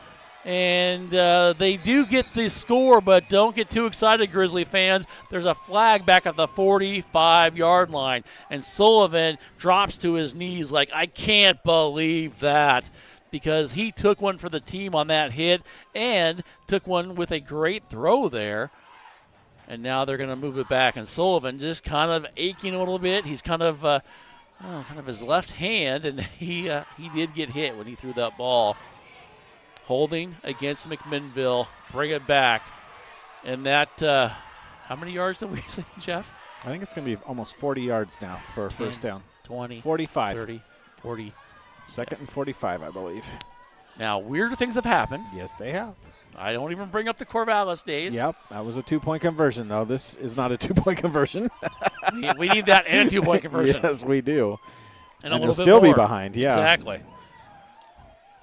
Now they put the ball down at the 44-yard line. Did they decline? No, they kept it. So it's really actually, it's 40 yards. It's second and 40, not 45. So we got this in the bag. Oh, yeah, not a problem. Sullivan, shotgun, and after taking that huge hit, has trips on the far side. He's going to hand it off to Donahue. He's going to go a little delayed draw. Go across the 25, the 30, 35, still on his feet, the 20, the 10, 5, and he's taken down near the 2-yard line. The draw worked perfectly for the Grizzlies. A first down and more. the thing about that play, Brian, was North Salem had that diagnosed perfectly. They had a linebacker in the middle of the field that was waiting for it, but Donahue able to get out of that arm tackle type grasp and run down the sideline for a great first down on 2nd and 40. Just let that nestle in. We said no problem. 2nd and 40. Well, you did. Okay. I've been fuming over here a little bit, but I see that. Sorry. I'm glad. What do we got here? No more somebody's coming off for North Salem that's injured. That's number 3 there, Xander Odom, defensive back, 5'8", 160. As the rain begins to fall in a little more earnestness right now. Earnestness? Yeah. All right. I said matriculate earlier. I know. I wrote that down. Googled it later. 5:05 to go in the third quarter. Here come the Grizzlies. Here goes the handoff. And fighting his way. And Fanati's just going to the pile's going to be blown dead. Mm-hmm. And he does not get in. Maybe got a yard, half a yard. I think McMinnville was thinking everybody on that defense is going to be focused in on Donahue. So let's see if we can sneak it into Fanati. But fantastic job up front by North Salem. But a lot of North Salem players now with arms on their hips. And that's telling me that maybe they're starting to get a little tired, Brian. They've been out there an awful long time tonight. They do have the lead, though, 27-18, 4.5 minutes. Here it goes. It's going to be a keeper and a run to the right side, and it is going to be a score for the Grizzlies. Yep. Nice play, and it's exactly what they needed right there. Yep, Sullivan just made the right choice and sprinted out to the right and saw a hole open up maybe just outside where a tight end would normally be, kind of in that area in the flats. Kind of did a little spin maneuver to get there and got the touchdown. Now it looks like McMinnville's going to go for 2 potentially, or at least line up like they're going to go for 2. The numbers would suggest that they shouldn't, but they. Well, we'll see. With no kicking game, maybe they go pass for it. They do. They just dump it, and Sullivan overthrew his intended receiver, incomplete, and unfortunately they do not get the points. But our score, though, is a little bit closer. Grizzlies only down by 3, 27-24. Don't go away. We'll be back after this message from Willamette Valley Medical Center. Meeting the needs of not only our team, but our community with kindness and compassion and understanding. We have those moments every day. I think that's probably the coolest part of what I get to do. Treating people with kindness is such an important thing to our hospital. From the moment I show up here to the moment I leave, it is just a collection of big, meaningful moments between the community and staff. Hello, everybody. Scott here from Big Box Returns, and can you smell it? I can. Football season is in the air, and I'm loving it. I'm loving it that Ty Tomlin is coming back as coach, and he is going to bring us to the promised land, to the victory that we all deserve. While we're waiting, come on down to Big Box Returns and buy a toaster, maybe a refrigerator, maybe a rug. Who knows? We're open every Saturday and Sunday, 9 to 5. We are located right across the street from the Yamhill County Fairgrounds. Come on down. As we come back here to action. There we go. Sorry. Jeff is trying to multitask or something. It's not working out. As we get trying ready. To back that up a little bit out of the rain, too. No, it is raining, and the rain is not good to electronics. Yeah, it's not good for football either. But here we go, and here is the kick. It's taken at the 10-yard line. Goes across the 20, 30, stutter step his way, 35, down to the 39. Pretty good coverage there. It is, and we've seen worse, and we'll take what we get right there. But the score right now is 27-24 in favor of the North Salem Vikings. Grizzly defense, Jeff, has to step up. They do. This is the time to step up and show that you're a little bit better team than this North Salem Vikings team who, give it to them. They have played hard all night long, Brian, and they are doing a good job as the starting center. Good to see back in there for North Salem. Oh, yes, it is. And here we go. And the Grizzlies defense needs to make something happen. Here we go. They're going to hand it off. And good job by Fairbank to stay home and just dive on Phillips there and stop him. Little misdirection in the backfield, but you mentioned it. Fairbanks stood home and used that big body as running back Phillips comes up kind of favoring that shoulder a little bit. And I'll tell you what, if Fairbanks falls down on you, you might feel a little bit hit too. Yeah, you would. You want to You want to stay out from under that Yeah. pile. Here we go. Throw right here. Quick pass, and the ball is incomplete. Yep, dropped by the wide receiver. They were trying to go for that Hernandez. little swing pass here on the near side to let him use his speed. And I'll tell you what, Fairbank doing a good job wreaking some havoc in the backfield. Yeah. He is, and it's nice to see him get energetic and get out there. This is a close Yes. one, folks. It would be nice to see him, wouldn't it? 27-24. Where'd he go? Had the camera pointed straight down at the 40-yard line. okay. That's why I said that. Oh, remember we talked about this morning? It's all good. Okay. Oh, 3:44 to go, and we have a here. timeout for North Salem. You can tell, Jeff, we're going to keep it right here. Yeah. This game's getting a little bit closer, Yes, a little it is. bit tighter on both sides. Yes. As we have 3:44 to go in the third quarter. Rain coming down, 27-24. It is North Salem in the lead as we are here on AM 1260 KLYC McMinnville and also YamHillToday.com. And somebody reached up and said, hey, how do you see us down here? And so now we told them Yes. you can jump on to YamHillToday.com and do that also. You can do sponsor the broadcast as well, Yes. a little donation if you want. You know, Yes, I told please. them everything. Good. I did, I That's did. awesome. I gave it all out there still. So Let's see. I'm trying to see if there's any scores here. Colton 16, Jervis 8 now. Let's see. Sheldon 38, Sprague 7. yes, Halfway through. Well, I think we all knew that was going to happen. we knew that was coming. Here we go. We're coming back to Yeah, action. let's go, McMinnville. Let's see a punt by North Salem here. Well, Big series here. It is Big third and 9, so this is where we might see it. And we got a jumper of sides. Hard count. Got the Grizzlies. Great- Too eager. Great scouting by the North Salem coaches. How many times has McMinnville done that this year? Although, guess what they're calling? False start caused the offensive or the defensive player to come across. So, wow. Dodged a bullet there. Wow is Go right. from 3rd and 9 to 3rd and 14, Brian. That's Well. huge. As I noticed, wide receiver Phillips split clear out to the far side, single coverage on the far side, not in the backfield right now. So this could be some sort of pass play to him. Lotta, we'll see if he can throw it, if he has the arm. They're going to look for him. He's going to spin the ball. He's going to look. He's going to step up in the pocket. Here he comes. He's got a guy coming at him. He stutter steps him, goes forward, and he spins. He's hit, and he got back to the original line of scrimmage and maybe a couple more. Good job there defensively by McMinnville. And coming up there and getting credit with the stop is Colin Hurley. Way to go, Colin Hurley, because Lotta has some speed, as you could see, and some jukey moves, and you feel momentum shifting just a little bit.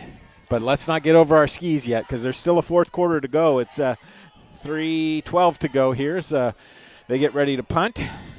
Got Fanati in the backfield with Schoaf. Yep. Here we go. Taking their time. As you said, 3:01. Here is the kick. It's going to be a low line drive. Hits at the 40, bounces, and goes at the 35 down to the 33, and that's where they'll down it. And the Grizzlies will have the ball. Really, for the first time? I don't know. Since they scored last time, they had the ball. But it's like, in this weird Yes, game back and yes. forth that it's like, where are we Yeah, at? We yeah. thought we had a little groove, had it going. They had Yeah. the ball for a long time. Yeah. They haven't had it for a while. And I'll tell you what, let's see McMinnville take some time off the clock. There you Because go. I think this defense is starting to get a little tired. I'm just gonna watch those front four right here, Brian, and see how they react to being out there now. It's got to be, 25 minutes in this game? Oh, 20, easily. 25 minutes now? Here we go. Sullivan hands it off to Carnahan. He's going to cut to the left side, breaks through, across the 40, 45, throws a guy off of him, and he's going to get a first down and more, and he's pushing that pile. Keep pushing it, and he does. He's going to get a first down to the 47-yard line. Van Carnahan with a great run there. That might be his longest run of the season so far, Brian. A beautifully designed play to get him out in the flat and then use that big body, carry people, push people, throw them down people, everything you can do as a big running back. That's what McMinnville can do. And you could see it right there. The line, what'd they do? Push that defensive line back. They controlled it on that play. So that tells me North might be getting a little tired. Maybe a glimpse of something to come for next season. for the Grizzlies. 2:15 to go. Here comes the blitz. Guess who's getting it? Carnahan. He's going to use his big body and just power through, and he's going to pick up 7 yards. I think we see what's happening right now. We're getting that glimpse right now. Everything being focused on Donahue, but let's give it to Carnahan. That's about 25, 30 yards on those 2 carries combined. And he stays in the backfield with Donahue. 2 wide receivers out on the far side, 1 here on the near side. Keep it going, McMinnville. Here we go. And it's going to be a keeper. It's going to be a pitch, and the ball goes on the ground. Unfortunately, that Donahue came up on it and got it. Not a good call there and decision by Sullivan. No, there was a lot of not going right on that play for the offense because it was well defended by the North Salem defense. 3rd down now and 8. And McMinnville had a 2nd and 40, so 3rd and 8 shouldn't phase them at all. As the rain continues to fall here with 1:18 and counting. And I'm guessing 4-down territory, but you never know. As we got here is Ackley single coverage here. And you got Carnahan also going out to the slot position. Here we go. Sullivan's going to throw it. Looking to the right, throwing to the right. Has a receiver caught. 1st down, nice catch, and a nice job of stepping up through the 1st down marker is Schoaf, and he made sure he got there and got a 1st down. Fancy feet work on the sideline, wasn't it? He caught the ball and then zoop, zoop, and down for another 2 yards. And he ran his route right to the marker, Brian. That was a good job. Great throw by Sullivan to keep this clock, this drive alive, as we're going to hit 1 minute exactly to go as he stepped out of bounds. Here we go. Our score is 27-24. North Salem in the lead. We've got a good one here, folks. Glad you're with us here tonight. Here's handoff to Donnie, who goes to the left side of the center of the field and goes to the 30, and a flag comes flying in after the play as they mark him down at the 29-yard line. I didn't see what that might be. Is it a little extracurricular activity on one of the teams? We've got Donahue, I think, who was clapping over here. So let's see if that's an indication. Let's see what we got here. Referee comes to tell us a face mask. There we go. So tack on another 15, or they just call it the 5-yard kind, the incidental. So that's going to give 1st down, though. Of course, remember Donahue earlier had his helmet ripped off. Yes, he did. So he knows that there's a lot of hands in there. This is a kind of a statement drive by McMinnville, I feel. As long as they score with a touchdown. But look at that offensive line, what they've done on these last 4 or 5 plays, Brian. Really dominating, pushing back, creating holes for both Carnahan and Donahue to run through. Both of them in the backfield behind Sullivan. Blitz being shown by the Vikings. Need a good snap here. Now they're going to go off of the blitz. Sullivan's going to keep it. Going to go to the right side. He's going to take his way inside the 20-yard line. Going to give him about 5 on the play, and that's just patience by him, again, as a senior leader on this team, not knowing that you don't have to do everything on one play. That'll end the 3rd quarter, so we're down to 10 seconds. Our score is North Salem 27, McMinnville 24. Don't go away. We've got an exciting 4th quarter coming up here on AM 1260 KLYC and yamhilltoday.com. If you are looking for a financial advisor located here in McMinnville, Bethany A. Blinn has you covered. She has a holistic approach and understands what is most important to you, using an established process to build personalized strategies and partnering with you throughout your life to help keep you on track. Her investment philosophy is a long-term approach with an emphasis on quality, durability, historical context, and common sense. Give Bethany at Edward Jones a call at 503-472-0555. Transitions in life. Sometimes it's difficult. When a loved one leaves us, Macy & Son is there for you, a trusted friend for 5 generations in Yamhill County. At that time, you have lots of questions and you need someone to walk with in every step of the way. Burial or cremation, and a myriad of other options, let Macy & Son walk that journey with you.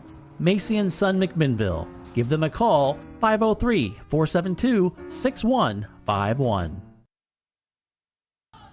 As we come back here, our score is 27-24 here at North Salem High School. North Salem, Jeff, in the lead. North Salem's in the lead, but definitely McMinnville now inside the red zone driving.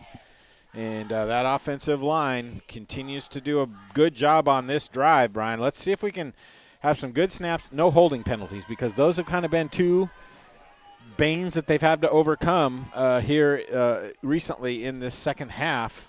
And I'd like to just see continued positive running down the field. And here we go, and nothing there. Sullivan gets taken down. Tough one, Jeff. Yeah, it looked like him and Fanati weren't quite on the same page in the backfield, and I'm pretty sure McMinnville trying to give Carnahan or Donahue a rest every once in a while, but sometimes you just got to keep them in there and keep going to the guys that are getting you to where you are. And I understand Fanati's a good running back, but let's rely on those guys that really get it done for you. So they bring Carnahan in, going to send him out kind of in the flat at a split tight end type of position with Donahue in the backfield.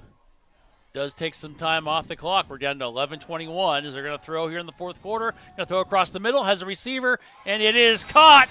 Touchdown, Grizzlies. What a reception there by Matlack. He went up there, and Sullivan with a perfect pass and a great catch there by Matlack. Well, and the defender had excellent position on the play, Brian. He was between the wide receiver and the ball, but Matlack just climbed the golden ladder and made the play. So touchdown, McMinnville with 11:14 to go in the ball game, and they vault back up into the lead. Important extra point here. Yes, it is. It's one of those passes, too, Jeff. They're like, no. Yeah, yes.